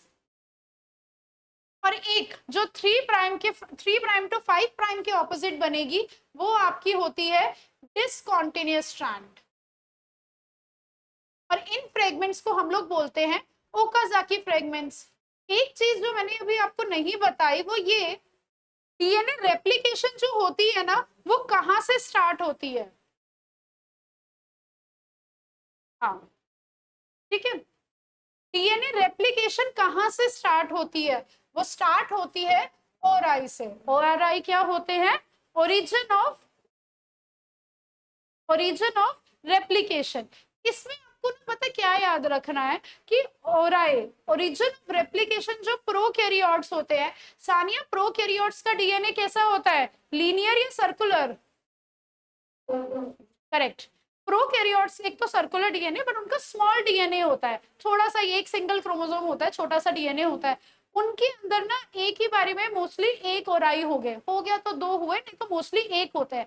But अब हम आते हैं यूकैरियोट डीएनए पे। यूकैरियोट्स जो होते हैं ना, उनमें तो बहुत बड़ा डीएनए होता है हमारा, तो हमारे अंदर मल्टीपल ओराई होते हैं। आपको पता है हमारे अंदर एक टाइम पर 85 जगह रेप्लिकेशन स्टार्ट हो जाती है। जैसे कि अगर ये हमारा ऐसे है, तो मे भी हो सकता है यहाँ पे थोड़ा थोड़ा ना खोल के, जैसे कि यहाँ पे स्टार्ट हो गई आपकी रेप्लिकेशन, ठीक है, फिर थोड़ी देर आगे यहाँ पे स्टार्ट हो गई। तो हमारे पास यूकैरियोटिक डीएनए में मल्टीपल ओराइज होते हैं। बस आपको ये पता होना चाहिए कि आप, ऐसा ना हो कि आप कल को मॉलिक्यूलर बायोलॉजी पढ़ो तो आप डर ही जाओ कि अरे हमने तो ऐसा कुछ भी नहीं पढ़ा था, कि यूकैरियोटिक में मल्टीपल ओराइज होते हैं, जबकि प्रोकैरियोट्स में मोस्टली सिंगल ओराई आपको मिलता है। ओरिजिन ऑफ रेप्लिकेशन, वो जगह जहां से रेप्लिकेशन जो है स्टार्ट होती है। Back to our topic. अब यहाँ पे क्या होगा कि अब यहाँ पे हमें ये जो प्राइमर लगा हुआ था ना छोटा सा, यहाँ पे ये इस तरह से, ये जो प्राइमर था, सबसे पहले तो ये अभी अब यहाँ पे 2 एंजाइम्स का हमने फंक्शन पढ़ा, एक हेलिकेस एंड दूसरा हमने पढ़ा डीएनए पॉलीमरेज। अब ये प्राइमर को भी तो हटाना है। प्राइमर जो हटेगा, ये हर जगह से, यहाँ से भी, यहाँ से भी, यहाँ से भी, ये जो प्राइमर हटेगा ना, इसको हम बोलते हैं प्राइमेज एंजाइम। प्राइमेज एंजाइम क्या होगा, प्राइमर को रिमूव कर देगा। कर दिया उसने रिमूव। अब प्राइमेज को रिमूव करने के बाद ना, यहाँ पे तो डीएनए पॉलीमरेज आके लगा देगा, क्योंकि उसको फ्री 3 प्राइम एंड मिल जाएगा। जहां यहाँ जहां रिमूव हुआ, डीएनए पॉलीमरेज ने पढ़ के वो उसने लगा दी, मतलब ऑपोजिट जो है पढ़ के टेम्पलेट स्ट्रैंड से पर्टिकुलर न्यूक्लियोटाइड लगा दिया। और हमें पता है यहाँ पे कौन सा एंजाइम वर्क करेगा जो इन फ्रेगमेंट्स, ओकाजाकी फ्रेगमेंट्स को ज्वाइन करता है, डीएनए लाइगेज। डीएनए लाइगेज जो है इन ओकाजाकी फ्रेगमेंट्स को अब आपके ज्वाइन कर देगा। बढ़िया, सब चीज हो गई। अब आता है जो मैंने ये क्लियर है सभी को, कोई डाउट एनीवन? अनमोल, सलोनी, समेहा, सानिया, हितेश। आरएनए बस प्राइमर चाहिए ना, कि यहाँ पे ना मतलब आरएनए प्राइमर यहाँ पे लगता है कि वो यहाँ पे बेसिकली एक जगह दे रहा है डीएनए पॉलीमरेज को आके काम करने के लिए, क्योंकि डीएनए पॉलीमरेज को फ्री 3' एंड चाहिए होता है, वो वहीं आके ही काम करेगा। अगर आप डीएनए पॉलीमरेज को खाली टेम्पलेट दे दोगे, यहाँ पे ए लिखा है, यहाँ टी लिखा है, यहाँ सी, यहाँ जी, कि भाई आके यहाँ पे तुम डायरेक्ट टी लगाओ, तो वो पॉसिबल नहीं है। डीएनए पॉलीमरेज को फ्री 3' एंड चाहिए होगा, वहां से वो स्टार्ट करेगा आपका बनाना, अकेले नहीं कर सकता, एक प्राइमर होना बहुत ज्यादा जरूरी है, इसीलिए यहाँ पे मैंने आरएनए प्राइमर लिखा। आप खाली प्राइमर भी याद रखोगे तो इनफ है, बट आरएनए प्राइमर हमारे में एक्चुअली में यूज होता है, आरएनए प्राइमर। क्या कह रहे हो हितेश? आवाज नहीं आ रही, सॉरी बेटा, मैं पंखा बंद कराऊं क्या? 1 मिनट, फैन ऑफ कर दो सर।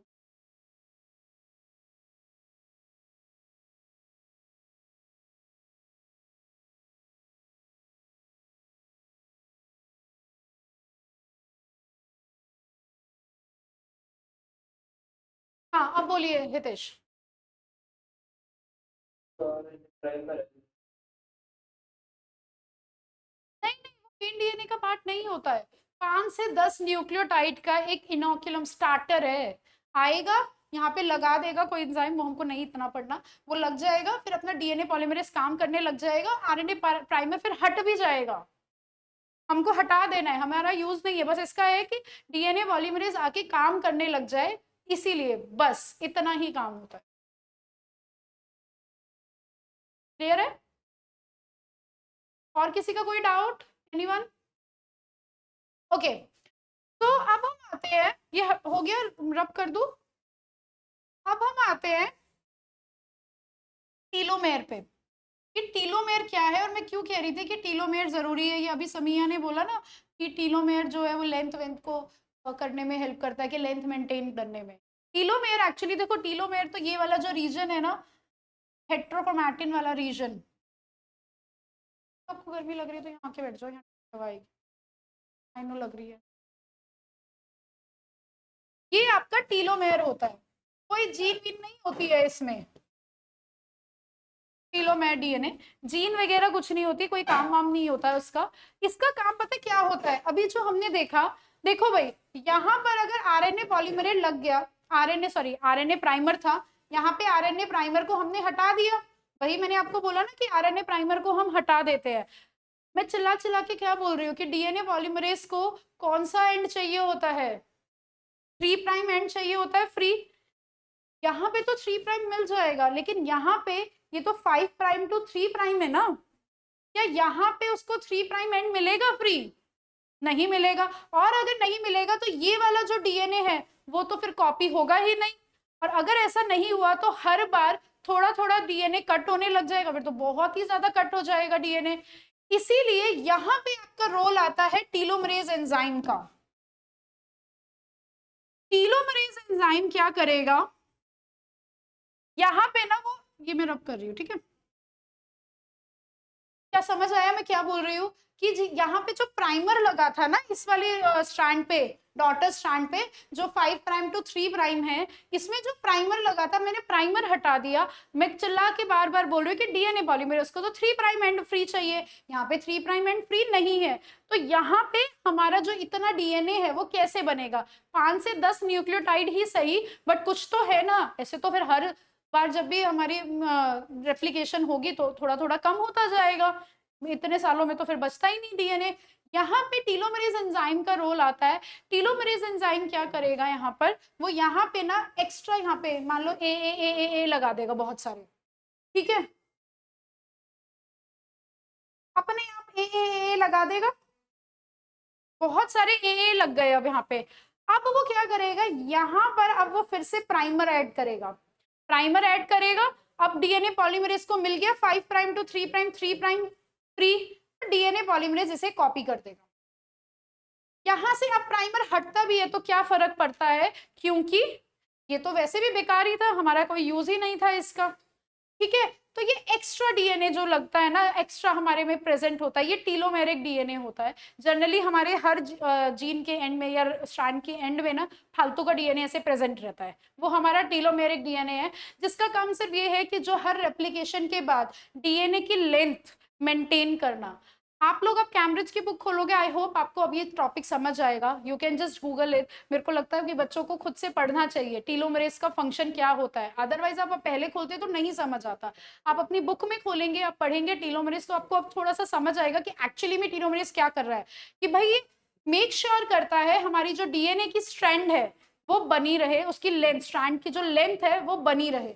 ये किसका काम है मैडम? टीलोमेरेज। और वो जो फालतू का डीएनए है जिसका कोई काम नहीं है, रोल नहीं है सच, मतलब हो भी सकता है अभी तक नहीं पता है, ऐसा कुछ क्लेम नहीं कर रही हूँ क्या कहीं, हो सकता है तुम लोग बता दो आगे जाके, तुम लोग मॉलिक्यूलर बायोलॉजिस्ट बन जाओ, बता दो, तो नेवर से नेवर। तो भाई यही है कि भाई इसका हमें अभी नहीं पता है, तो इसका काम सिर्फ इतना है कि लेंथ को मेंटेन करना। ओके रुद्रा जी, अब तो बोल दे यार रुद्रा, इतनी देर से रुद्रा रुद्रा कर रही हूँ मैं, रुद्रा जवाब ही नहीं दे रही है, बताओ बताओ रुद्रा जवाब क्यों नहीं, क्या क्लास का मैसेज आया मेरे पास? अमन का आया है, अच्छा अमन क्लास में नहीं है। अब अमन बता रहा है मुझे 4 बजे कि मैं क्लास में नहीं। क्लियर है सभी को, कोई डाउट? बढ़िया। ओके, और कौन कौन है आज क्लास में? वी हैव अंकिता से बात हो गई, हितेश से हो गई, चलो जिस जिस जो नहीं दिख रहे लकी, और क्या बोल सकते। ठीक है, ये रेप्लिकेशन होता है, रेप्लिकेशन में एक सेकेंड आप देख लो तुम्हारी बुक में एक बार। तो मैं आई नो मैंने मेसल्सन इंस्टॉल नहीं करवाया है, हाँ। आप लोग अगर वो खोलोगे ना अपनी बुक कैम्ब्रिज वाली, सो हमने जो मोड ऑफ रेप्लिकेशन किए हैं, इट हैज बीन मेंशन, यहाँ पे वो मेंशन है, conservative mode of replication, semi conservative mode of replication and dispersive mode of replication, इसलिए आपको तीनों के बारे में पता होना चाहिए। ऐसा मैं कभी भी नहीं है कि मैं तुमको फालतू में पढ़ाई जा रही हूँ, कोई इंटरेस्ट नहीं है मुझे एक्स्ट्रा करवाने में। तीनों मोड ऑफ रेप्लिकेशन मेंशन है, जब आप पढ़ोगे तो आपको समझ आएगा। चलो अब ना जेनेटिक कोड और चलो ट्रांसक्रिप्शन के बारे में पढ़ते हैं। एक मिनट में वो देख लो तुम्हारे में ग्रिफिथ एक्सपेरिमेंट, और ये हमने पढ़ा था ना वैसे ग्रिफिथ एक्सपेरिमेंट, है नहीं तुम्हारे इसमें? दो पढ़ लेते हैं, मस्त चूहे बनाते हैं। तो आया नहीं है कभी भी ग्रिफिथ एक्सपेरिमेंट या इनसे, बट ठीक है, we have time, so let's discuss them Griffith experiment. और रश्मि कह रही है अरे यार जाना है मुझे, हाँ जाना, ठीक है वो बैठने को रेडी है। ओके, तो ग्रिफिथ एक्सपेरिमेंट पे आते हैं। अब हुआ क्या था कि हर्शी एंड चेज ने हमें बता दिया, हर्शी एंड चेज ने बोल दिया कि डीएनए है, डीएनए का स्ट्रक्चर है बहुत बढ़िया है, हमें पता लग गया। अब लेकिन ना कोई मानने को रेडी नहीं था कि उस टाइम डीएनए है, आरएनए है, प्रोटीन भी है हमारे पास, कि क्या एक्चुअली में जो डीएनए है वही है जेनेटिक मटेरियल, या और भी क्या प्रोटीन है जेनेटिक मटेरियल, मतलब कोई पता ही नहीं था। डीएनए छोड़ो, यही नहीं पता था कि जेनेटिक मटेरियल क्या है, डीएनए है, आरएनए है या प्रोटीन है। तो सबसे पहले जो आए थे वो आए थे फ्रेडरिक ग्रिफिथ। उन्होंने जो एक्सपेरिमेंट किया था वो था उनका ट्रांसफॉर्मिंग प्रिंसिपल, है ना। ट्रांसफॉर्मिंग प्रिंसिपल एक्सपेरिमेंट में उन्होंने क्या कहा, उन्होंने एक बैक्टीरिया लिया, स्ट्रेप्टोकोकस निमोनिया,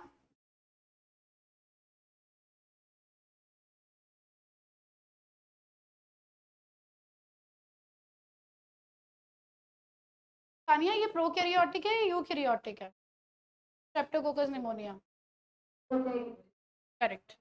ठीक है, इसके इन्होंने दो स्ट्रेन ली, R strain and S. R strain कह लो, हम स्ट्रेन बोल देते हैं, आपकी बुक में कॉलोनीज लिखा था, rough, R for rough, S for smooth.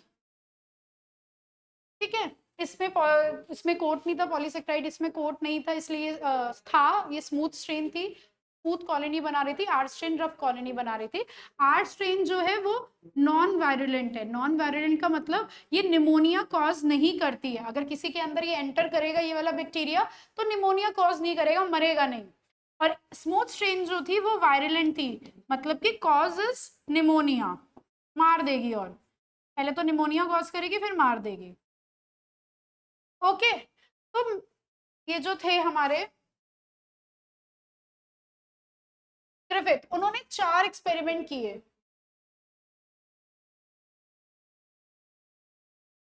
उन्होंने एक माइस लिया। ओ एक और चीज बताओ जरा, एक माइस नहीं, माइस क्या होता है Ishita? Oh my God seriously? Okay, Hitesh mice क्या होता है? अब ये तो गूगल भी कर सकते हैं यार। मैंने अपनी क्लास में पूछा है बच्चों से कि माइस क्या होता है, जैसे इशिता ने आंसर दिया ना, सबने वही दिया था मुझे, लिटरली सबने। क्या होता है? हाँ, plural is mice. I don't know why, but सब बच्चे, तुम लोग को भी ऐसा लगता था क्या कि हमारे देश में ऐसा पढ़ाया जा रहा है कि सब बच्चों को कि माउस मतलब चूहा और माइस मतलब चूहिया? ऐसा ही है क्या? सबको ऐसा लगता है कि माइस मतलब चूहिया? भाई माउस सिंगुलर होता है एंड माइस प्लूरल होता है। 10 बच्चे, 10-12 बच्चे बैठे थे उस क्लास में, 12 के 12 बच्चों ने मुझे ये बोला कि मैम, और सब डिफरेंट स्कूल से, बहुत अलग अलग स्कूल से, सबने ये बोला कि माउस मतलब चूहा एंड माइस मतलब चुहिया होता है। बताओ यार, हद है। सबको ऐसा लगता है, आपको भी ऐसा लगता है? सच में कह रही है, आई एम स्मार्ट। हाँ, क्या? ये देखो, ये देखो, और भी। तो आई मतलब माइस मतलब बड़े सारे चूहे, हाँ, प्लूरल, माउस मतलब चूहा। तो फिर फीमेल माउस को क्या बोलते हैं? फीमेल माउस को क्या बोलते हैं यार सानिया? माइस तो नहीं, क्या बोलते हैं? मेरे को नहीं पता, तुम मुझसे सोच रहे हो भाई। मैं तो पूछ रही हूँ तुम लोगों से कि फीमेल माउस को क्या बोलते हैं। सुंदर से दो चूहे बनाते हैं, चलो माइस।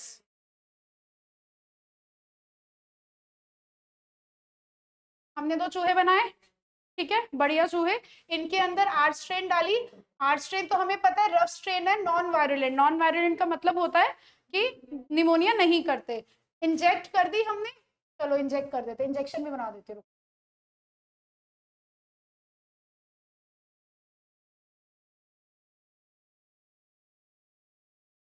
इंजेक्शन दोनों में हुई है। तो ये जिंदा थे, मस्त खुश होके नाच रहे हैं, ठीक है, लेफ्ट, मस्त। अब उन्होंने फिर से माइस लिए, उसके अंदर अब उन्होंने डाल दी एस्ट्रेन, इंजेक्ट करी। तो ये तो निमोनिया कॉज करती है, वायरलेंट स्ट्रेन है, तो ये मर गए माइस। उल्टे हो गए तो मतलब मर गए, ठीक है, अच्छा, आंख गलत, मर गए, क्रॉस कर देते आंख।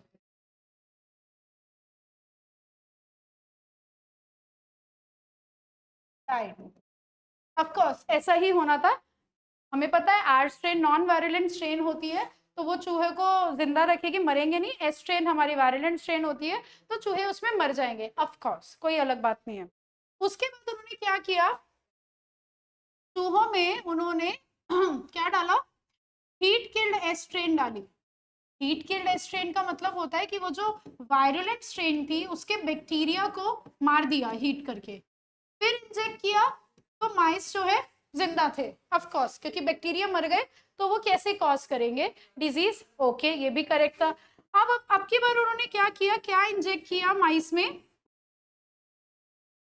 Heat killed S strain and R strain. R strain जिंदा थी, but heat killed S strain जो है मरे हुए थे, इन्होंने डाला माइस के अंदर, तो उन्हें लगा कि माइस अभी भी मरेंगे ही, क्योंकि एस स्ट्रेन मरी हुई है और आर स्ट्रेन तो वैसे भी नॉन वायरुलेंट है, लेकिन सॉरी जिंदा रहेंगे, लेकिन एक्चुअली में क्या हुआ, माइस डाइट, मर गए वो। तो उन्होंने कहा कि देयर इज समथिंग जिसकी वजह से जो आर स्ट्रेन नॉन वायरुलेंट थी वो ट्रांसफॉर्म हो गई वायरुलेंट स्ट्रेन में, उनका जो जेनेटिक मटेरियल है वो ट्रांसफॉर्म हो गया वायरुलेंट में। देयर इज समथिंग, वो समथिंग डीएनए है, आरएनए है, वो समथिंग प्रोटीन है, उन्हें नहीं पता था, और इसी को उन्होंने क्या बोला, ट्रांसफॉर्मिंग प्रिंसिपल, कि जिसकी वजह से वो कन्वर्ट हुए, वो ट्रांसफॉर्मिंग प्रिंसिपल है, पर एग्जैक्टली क्या है ही डिडंट नो, उनको नहीं पता था, उन्होंने बोला हमें नहीं पता है, ठीक है। अब हम आते हैं नेक्स्ट पे। तीन बायोलॉजिस्ट थे या साइंटिस्ट जो थे, कौन कौन से, मैक्लियोड, मैकार्टी एंड एवरी, तीन थे। इन्होंने इंडिविजुअली ये एक्सपेरिमेंट फिर से किया। उन्होंने ये कहा कि क्या हो सकता है genetic material, can be DNA, can be RNA, may be protein और लिपिड, कार्बोहाइड्रेट वगैरह भी, बट हम इतना नहीं कर रहे। तो उन्होंने कहा देखो, या तो डीएनए हो सकता है, या आरएनए हो सकता है, या प्रोटीन हो सकता है, या लिपिड हो सकता है। ठीक है, तो बेसिकली उन्होंने क्या किया, हीट किल्ड एस्ट्रेन ली और आर स्ट्रेन ली, जैसे कि हमें उसने ली थी हमारे लिए, सॉरी ग्रिफिथ ने ली थी। इसका ना कैसे सोल्यूशन सा बना लिया, मिक्स कर लिया। अब 4 बार एक्सपेरिमेंट किया उन्होंने, ठीक है, क्या क्या किया 4 बार उन्होंने। एक बार तो उन्होंने यूज किया प्रोटीएज। प्रोटीएज क्या करेगा, प्रोटीएज क्या करेगा, यस कि जितना प्रोटीएज है ना, कि इसमें इस बैक्टीरिया में, ये जो पूरे सारा कल्चर था, इसमें जितने भी प्रोटीन होंगे ना उसको डाइजेस्ट कर देगा। प्रोटीएज है तो प्रोटीन डाइजेस्टिंग एंजाइम, प्रोटीन को डाइजेस्ट कर दिया। फिर इसे इंजेक्ट किया माइस में और देखा वो अभी भी मर गए। इसका मतलब अगर प्रोटीन, अब उसमें प्रोटीन तो है ही नहीं, तो protein can not be genetic material, क्योंकि अभी भी मर गए। फिर उसके बाद उन्होंने देखा किस आरएनएस डाला, इंजेक्ट किया माइस में, करेक्ट, तो भी मर गए। तो मतलब आरएनए भी जेनेटिक मटेरियल नहीं है। ऐसे ही लाइपेस लिया, इंजेक्ट किया, तो भी मर गए, तो लाइपेस भी नहीं है। मतलब मर गए, या इसका मतलब ये है कि लिपिड उस कल्चर में अब नहीं है, या प्रोटीन उस कल्चर में नहीं है, या आरएनए अब उस कल्चर में प्रेजेंट नहीं है, तो अब वो ट्रांसफॉर्म फिर भी हो रहा है ना, इसका मतलब आरएनए जेनेटिक मटेरियल नहीं है। उसके बाद उन्होंने लास्ट में लिया डीएनए। जब डीएनए इंजेक्ट किया, डीएनए ने क्या किया, जितना भी डीएनए था उसे ब्रेक कर दिया या डाइजेस्ट कर दिया, जितना भी डीएनए प्रेजेंट था। जब डीएनए को इंजेक्ट किया माइस में, तो उन्होंने देखा माइस जो है मस्त खेल रहे थे, जिंदा रहे, दे लिव्ड, वो मरे नहीं।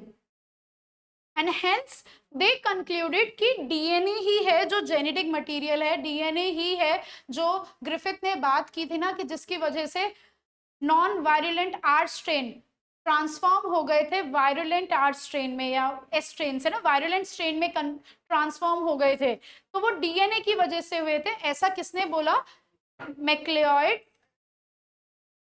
मैं लिख देती हूँ, मैक्लियोड, मैकार्टी एंड एवरी, इन लोगों ने ये बोला था, ठीक है। लेकिन लोग तब भी, बायोलॉजिस्ट थे तब भी, सेटिस्फाई नहीं थे इस बात से। ओके ऐसा हो सकता है क्या, हमें तो नहीं लगता, ये तो नहीं नहीं नहीं, ये तो कुछ और बात होगी, ऐसा कुछ नहीं है। उसके बाद जो एक्सपेरिमेंट आया था ना हर्शी एंड चेस का, हर्शी एंड चेस के एक्सपेरिमेंट ने ये प्रूव कर दिया था कि हाँ जी, DNA is the genetic material. Hershey and Chase ने ना बैक्टीरियोफेज यूज किया था। हम लोगों ने जब अभी वो चैप्टर पढ़ा था, उसमें हम लोगों ने पढ़ा था कि बैक्टीरियोफेज एक वायरस होता है। चलो नहीं, हमने पढ़ा था क्या, चलो नहीं, चलो नहीं, इधर उधर खेल तो नहीं रही बच्चों के साथ, लिख रहे हो आप, क्लास में तो लिखते नहीं हो, मैंने कहा घर पे लिख रहे हो या नहीं। लिख रहे हो, कैमरा ऑन करके दिखाइए जरा कितना लिखा है अभी तक।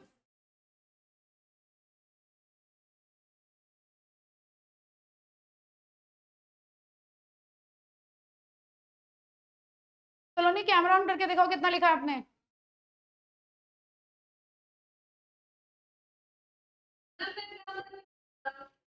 फोटो भेज दे फोन से, इतना बढ़िया फोन है आपका तो, ऐसे की बात है ना। प्रमोद कौन है, प्रमोद आपकी फर्स्ट क्लास है क्या आज, और राशि आई है जो लास्ट क्लास में थी। कोई नहीं, प्रमोद बताएंगे। प्रमोद आप, आपकी फर्स्ट क्लास है क्या,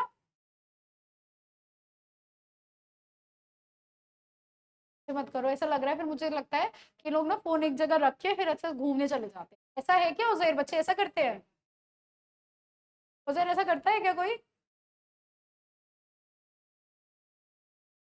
फिर कह रहा है उसे नहीं पता। हाँ क्योंकि वो नहीं करता, वो तो सामने ही बैठा हुआ है ना।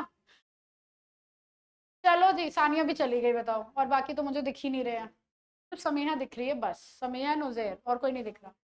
सानिया कहेगी 1 मिनट के लिए मैंने बंद किया, उसी में बोल। ओके, अब हम आते हैं बैक्टीरियोफेज पे। अब तो आपको कंप्लेंट नहीं है ना शिता कि आप किसी और का कैमरा ऑन नहीं कराते। हार्शी चेज ने काम किया था बैक्टीरियोफेज पे। फेज मतलब होता है वायरस, और वो वायरस बैक्टीरियोफेज जिसका होस्ट सेल क्या होता है, बैक्टीरिया होता है। ठीक है, बैक्टीरियोफेज में हमको पता है कि ये जो इसका प्रोटीन कैप्सूल होता है, ये एक इसका प्रोटीन कैप्सूल होता है और ये डीएनए होता है।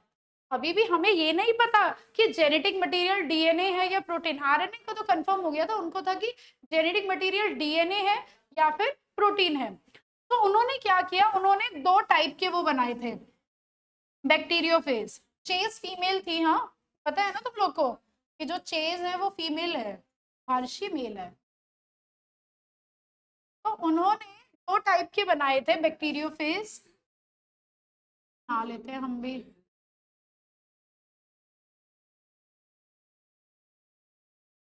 जिसके अंदर एक में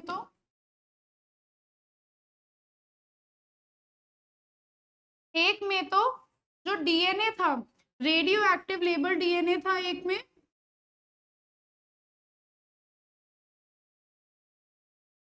32 फॉस्फोरस रेडियो एक्टिव लेबल, क्योंकि हमें पता है डीएनए में फॉस्फोरस होता है।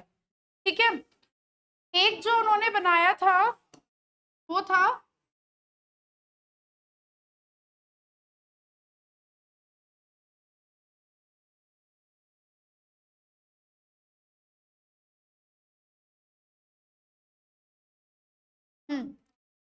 डीएनए नॉर्मल था, फॉस्फोरस सॉरी प्रोटीन जो था ना वहां पे लिया था 35 sulphur radio active label protein.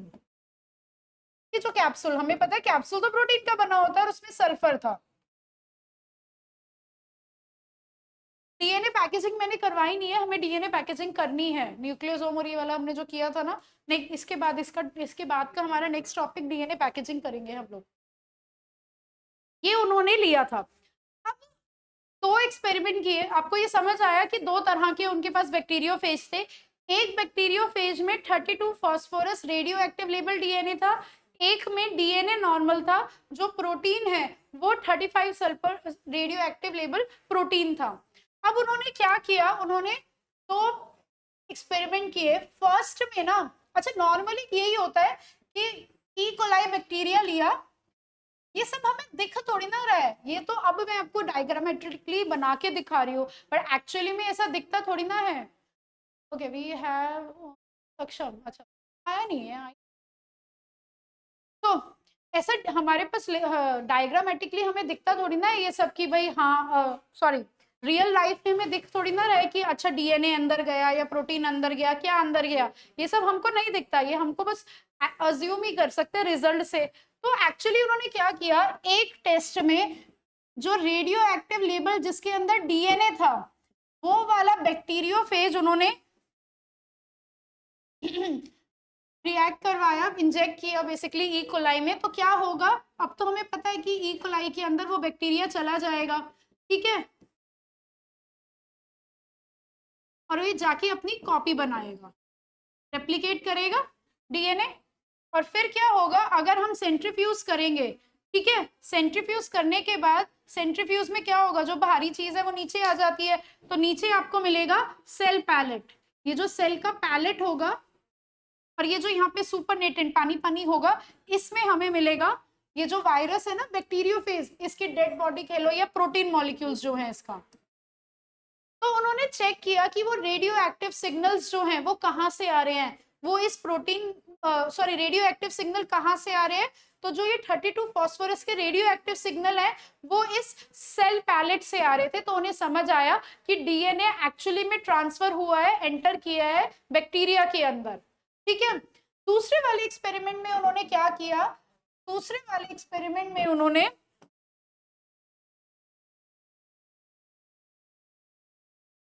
DNA तो नॉर्मल था, ये जो नॉर्मल डीएनए है इसको एंटर, ऑफ कोर्स इसमें हमें पता है नॉर्मल डीएनए जाएगा, ये नॉर्मल डीएनए अपनी कॉपी करेगा।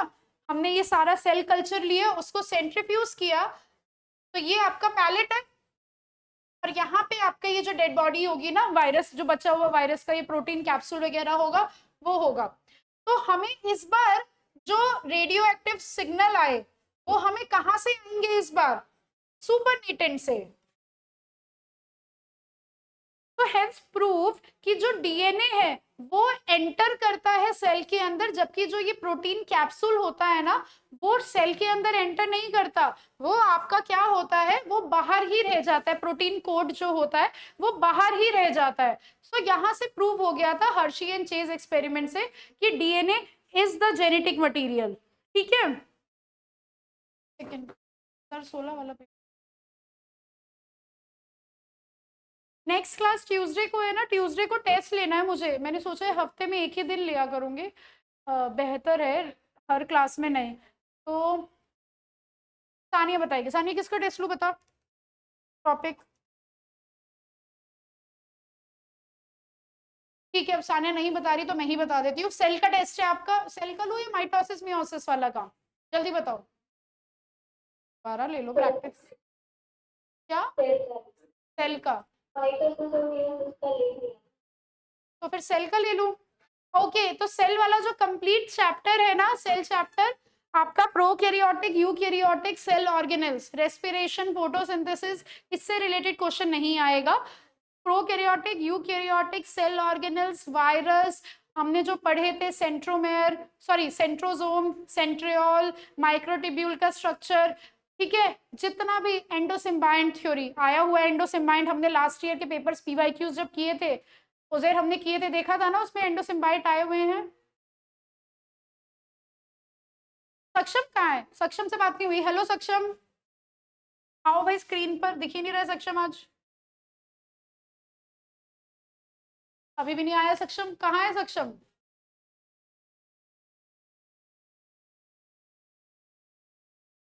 आई हैव टू, ये रहा सक्षम, अब बोल क्यों नहीं रहा है भाई, सक्षम यू देयर।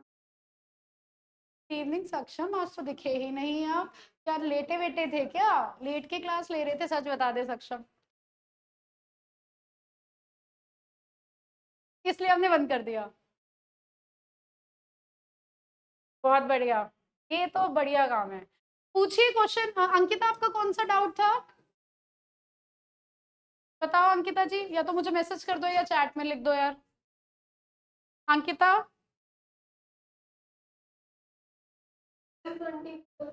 24, ठीक है, हमने किया है ये सब। फिर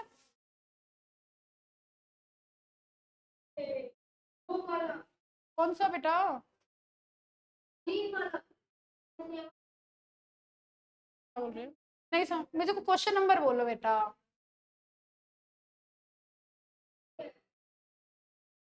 हाँ,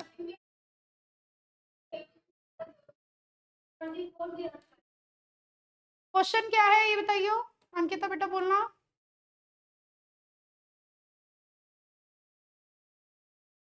ये वाला, ये वाला, ये हमने किया नहीं था, किया तो था, बट कोई नहीं, दोबारा कर लेते हैं।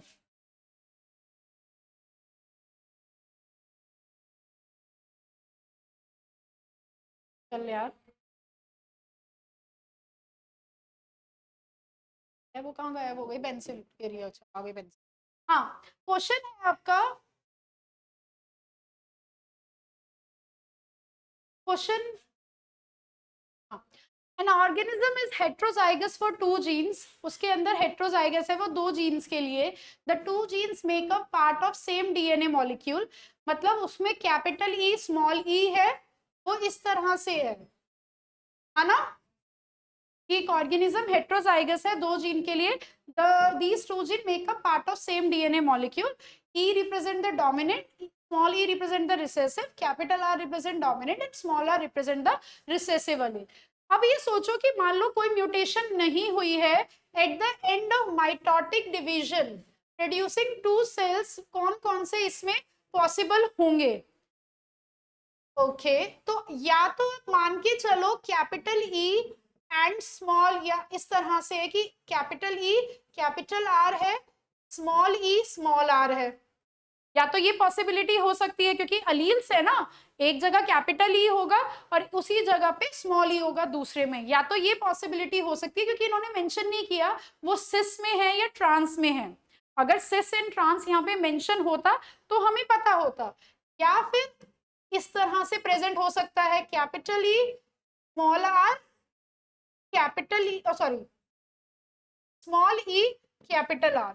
हमें पता नहीं है कैसे है, बट अगर माइटोसिस होती भी है तो भी तो यही प्रेजेंट होगा, या तो ऐसे प्रेजेंट होगा नए वाले जो माइटोसिस के बाद सेल बनेंगे, या ऐसे मियोसिस थोड़ी ना हो रही है कि आधे आधे होंगे, यही चीज हो सकती है। तो ये बोल रहे हैं कि number of DNA molecules containing these two genes in each cell, हर सेल में डीएनए मॉलिक्यूल एक होगा जिसमें ये 2 जीन्स होंगी, नहीं कितने डीएनए मॉलिक्यूल होंगे, 1 2 डीएनए, क्योंकि डिप्लॉयड है ना ये, तो खाली कैपिटल ई होगी या खाली कैपिटल आर, ये तो हो ही नहीं सकता।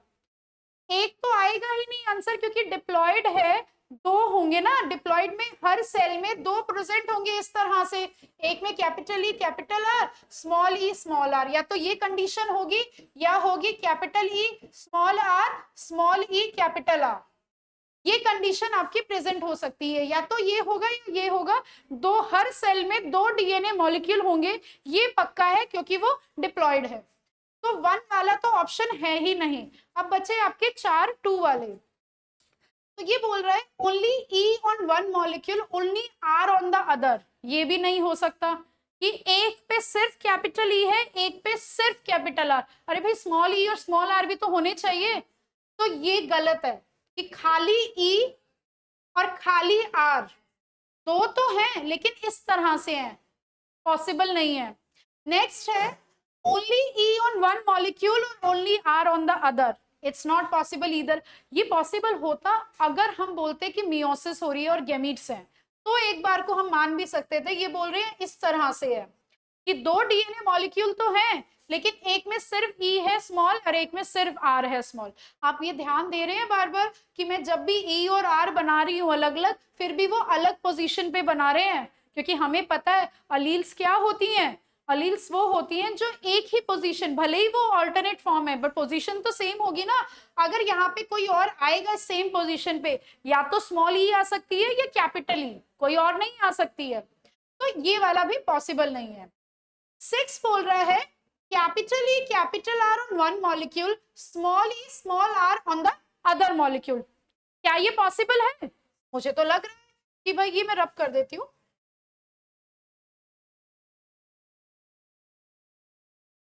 कि भाई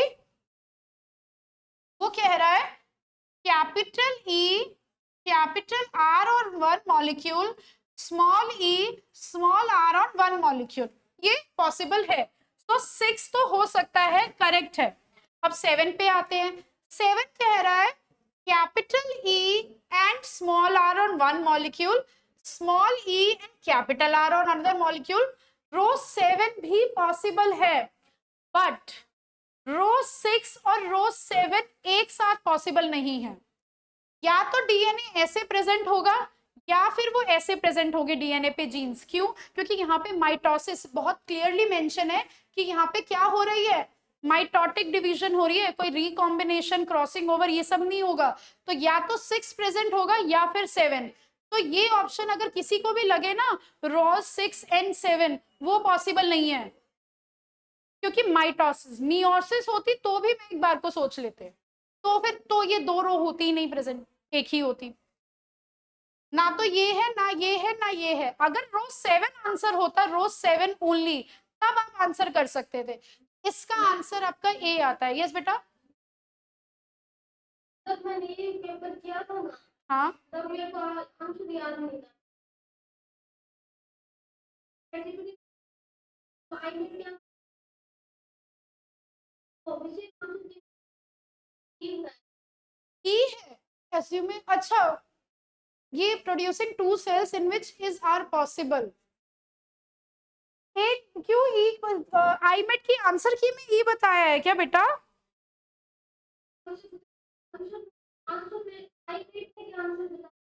मैं आई मेट की आंसर की देख लेती हूँ ना, चैट जीपीटी वाली नहीं, आंसर की मैं देख लेती हूँ, 1 मिनट दो मुझे। अगर इन केस अगर वो भी है तो ये हो सकता है विच रो इज आर पॉसिबल, मतलब पॉसिबल तो 6 भी है 7 भी है, उस केस में ये आ सकता है क्योंकि 6 एंड 7 कैन बी आंसर। ये तो है कि 6 और 7 आंसर तो हो सकते हैं, उसमें कोई गलत बात नहीं है। हम्म, अच्छा 2016 ना, मैंने 2025 डाउनलोड कर लिया, एक सेकेंड।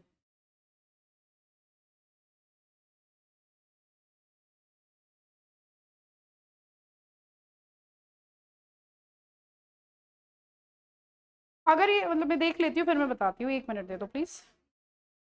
अब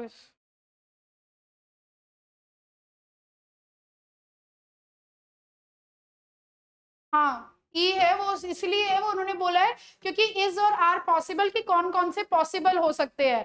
तो अगर हमें इन्होंने मेंशन नहीं किया है, सॉरी फिर देन, कि यहाँ पे ई भी हो सकता है, ई है आंसर, क्योंकि 6 वाला भी पॉसिबल है और 7 वाला भी पॉसिबल है। यहाँ पे पॉसिबल, सॉरी यहाँ पे पॉसिबल लिखा है ना, इसीलिए, क्योंकि पॉसिबल कौन से हो सकते हैं यहाँ पे मेंशन है कि कौन सा पॉसिबल हो सकता है, देन इट्स ई। कि 6 भी पॉसिबल, वो तो हमने देखा ही था कि पॉसिबल 6 भी है और पॉसिबल 7 भी है। सो एग्जैक्ट नहीं पूछा उन्होंने, कहा कौन सा पॉसिबल है, so answer is E. Ankita you are right बेटा, इसका आंसर ई ही है, 6 एंड 7। 25 को हो रहा है।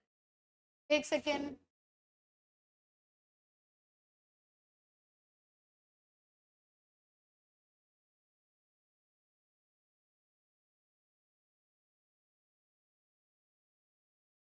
हाँ जी। That is now. Impressive. In the testes of a healthy man, there are diploid cells that undergo meiosis to produce gametes. Which of the following is a correct about meiosis for this one? Diploid cell has double its DNA content before the start of meiosis. One, it is correct. Cells of the start meiosis, nahi hai, incorrect. The total number of chromosomes produced by the end of meiosis 2 is double by the total number of chromosomes produced by the end of meiosis 2 is double let the original diploid cell. इसमें वो ये बोलना चाह रहा है कि number of chromosomes जो है वो डबल होंगे या नहीं होंगे। अगर मैंने इस तरह से बनाया आपका,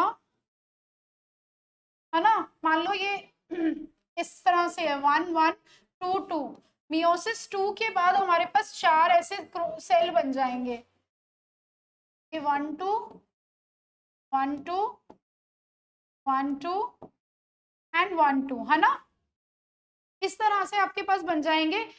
तो ये बोल रहा है total number of chromosome produce by the end of meiosis 2 is double 1 2 3 4। यहाँ पे आपके 4 है, यहाँ पर है, यहाँ पे आपके 8 है। करेक्ट है फिर तो ये ना, थर्ड वाला, मेरे ख्याल से ये करेक्ट हो गया, क्योंकि यहाँ पे बोला है कि अगर ये डबल हो जाएंगे नंबर ऑफ क्रोमोसोम्स टोटल सारे सेल मिला के, ये आपके क्रोमोसोम ही तो होते हैं, तो ये वाला फिर करेक्ट हो जाएगा अंकिता। सो आंसर आपका यहाँ पे 1 and 3 डी होगा, D is the correct answer. आपने यही बताया। हाँ हो सकता है कि ये यहाँ पे, यही मैं आपको बोल रही हूँ कि आईमेट में ना थोड़ा सा हमको ये प्रैक्टिस करना पड़ेगा भाई, क्वेश्चंस कुछ अलग ही तरह से पूछे हुए, डायरेक्ट वर्ड वाइज नहीं है। और हाँ, और किसी का, और अंकिता, और किसी का कोई और डाउट है क्या? एक बार क्वेश्चन पेपर खोल ही लिया है तो देखिए हम लोग लास्ट ईयर का करके। हाँ ये टाइम,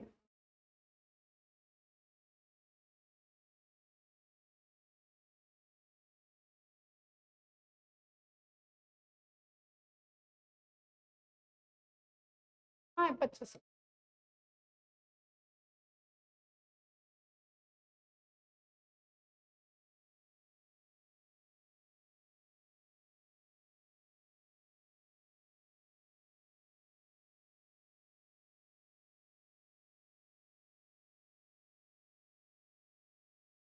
2025 में, 2024 में आया था शायद। हाँ 24 में आया, हाँ। नहीं,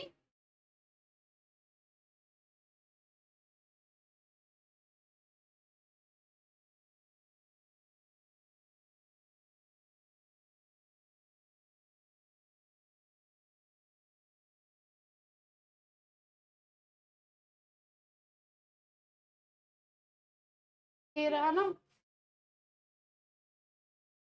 14th क्वेश्चन जैसे आपका आया, which pentose sugar is present in RNA nucleotide, हमें पता है इसका आंसर आपका ए होता है, राइबोस। ठीक है, ये विजिबल है ना सभी को? क्या हमने 18 क्वेश्चन किया है क्या? 18 बताना उजैर, 18th का आंसर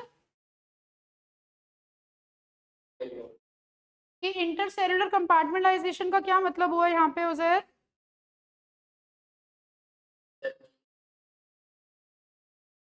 क्या?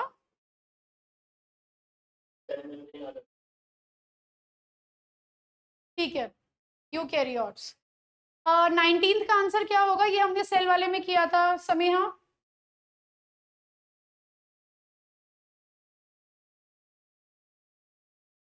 Correct. Sameeha, are you in the class? But इसका आंसर सेंट्रियोल होएगा कि इंटरसेलुलर स्ट्रक्चर जो माइक्रोट्यूब्यूल्स के बने हुए होते हैं वो सेंट्रियोल होते हैं। इवन हमने ये भी पढ़ा था कि सेंट्रियोल कैसे ट्रिपलेट्स में प्रेजेंट होंगे ना, 9+9 × 3 वाले। माइटोकॉन्ड्रिया में आउटर मेम्ब्रेन और एक सेलेक्टिव इनर मेम्ब्रेन होती है, only a very selective outer membrane होती है, outer membrane, intermediate membrane, very selective inter membrane. क्या होता है सक्षम? सक्षम प्लीज हो गया, आप ही बताना। सानिया बताएगी, आप भी बताओ। सानिया आंसर क्या है इसका 20 का? ए ऑप्शन, क्योंकि एक आउटर मेम्ब्रेन होती है और जो इनर सेलेक्टिव इनर मेम्ब्रेन होती है। एंटीकोडन हमने किया नहीं, बट एंटीकोडन क्या होता है? सीक्वेंस ऑफ 3 न्यूक्लियोटाइड्स, ए वाला ही है, found on the tRNA corresponding to the mRNA. Ribosome किसके बने हुए होते हैं? आरएनए एंड प्रोटीन के। डीएनए डीएनए नहीं आएगा, आरएनए डीएनए नहीं आएगा, आरएनए डीएनए एंड प्रोटीन नहीं आएगा। राइबोसोम बने होते हैं आरएनए एंड प्रोटीन के। सेल मेम्ब्रेन सारा इसी से आया था, मॉलिक्यूलर और सेल बायोलॉजी से। सेल मेम्ब्रेन में क्या होता है? Double phospholipid layer with hydrophobic tell facing inward and presence of integral and peripheral proteins. Cholesterol होता है, बट ये नहीं होता कि वो प्रोटीन लेयर में होते हैं फॉस्फोलिपिड मॉलिक्यूल भी, वो गलत है। डबल लेयर ट्राइग्लिसराइड और कोलेस्ट्रॉल, नो नो, इनकी डबल लेयर नहीं होती। ग्लाइकोप्रोटीन के अंदर फॉस्फोलिपिड होते हैं? नहीं। फैटी एसिड और ग्लोब्यूलर प्रोटीन के अंदर फॉस्फोलिपिड नहीं होते, मेन तो फॉस्फोलिपिड होते हैं। इसका आंसर आपका ए होगा। 24 का आंसर क्या होगा भाई, कौन बताएगा? अंकिता आप ही बताना बेटा, 24 का आंसर। सबके आंसर क्या ही पूछूं मैं तुमसे, इसमें सबके ही आंसर ए है ये वाले में। कि translation, it is the process by which mRNA is read and converted into specific sequence. What are the, ये हम लोगों ने किया हुआ है, what are the physical components of cytoskeleton? Microtubules, microfilaments and intermediate. Term allele, alternative forms of a gene, जो किया था। हेट्रोजाइगस कंडीशन क्या होता है? An allele can certainly express itself when dominant. Recessive में म्यूटेट, मल्टीपल एसोसिएटेड में नहीं। Mutation हम लोग करेंगे, ट्रांसलेशन हम करेंगे। ये वाला अगर आप देखना चाहो, very easy, but this one, ये आपको दिया है कॉम्प्लीमेंट्री स्ट्रैंड बतानी है, कॉम्प्लीमेंट्री लिटरली। तो जी जी सी दो में है ना? और क्या आएगा? A A T, A C T, first वाला। 31 रेप्लिकेशन इज अ प्रोसेस, ये बताओ भाई, थ्रू विच डीएनए को टेम्पलेट की जगह यूज किया जाता है नया डीएनए बनाने के लिए। डीएनए को यूज किया जाता है आरएनए बनाने के लिए। डॉटर सेल मदर सेल से बनते हैं। आरएनए को टेम्पलेट की तरह यूज किया जाता है प्रोटीन बनाने के लिए, या आरएनए को यूज किया जाता है आरएनए बनाने के लिए? इसका आंसर क्या है हमें पता है, ए। 31 का आंसर आपका ए है। ये बहुत इजी आया था, ऐसा मत सोचना भाई तुम्हारे पेपर ऐसे ही आएंगे। और ये वाला आपका लैक ऑपरेंस से आया था। इसका आंसर क्या होगा उजैर, बताना, तो प्रोकैरियोटिक ऑपरेंट का।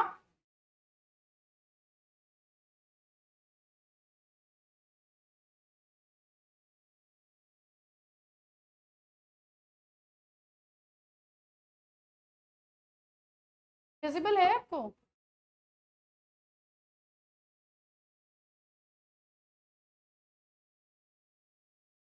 मैम ए।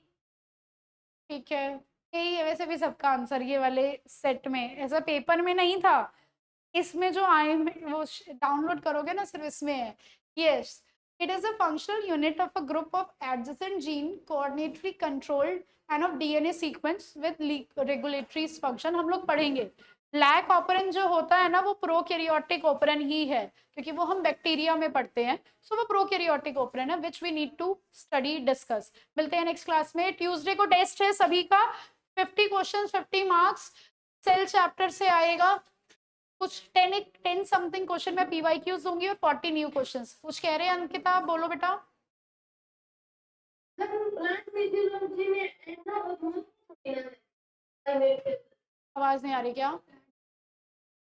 प्लांट फिजियोलॉजी में मोर्फोलॉजी और एनाटॉमी को बिना प्लांट ना, मॉर्फोलॉजी और एनाटॉमी नहीं है आपका, मॉर्फोलॉजी एनाटॉमी नहीं है आपका, फोटोसिंथेसिस, ग्लाइकोलिसिस, ये सारी चीजें हैं। मॉर्फोलॉजी एनाटॉमी थोड़ी ना है, कभी नहीं देते ये लोग। नहीं नहीं नहीं है। ठीक है, किसी और को कोई डाउट? बाय सलोनी, बाय एवरीवन, मिलते हैं नेक्स्ट क्लास में। टेस्ट के लिए प्रिपेयर करके आना। Bye bye. थैंक यू बेटा, जल्दी उठी।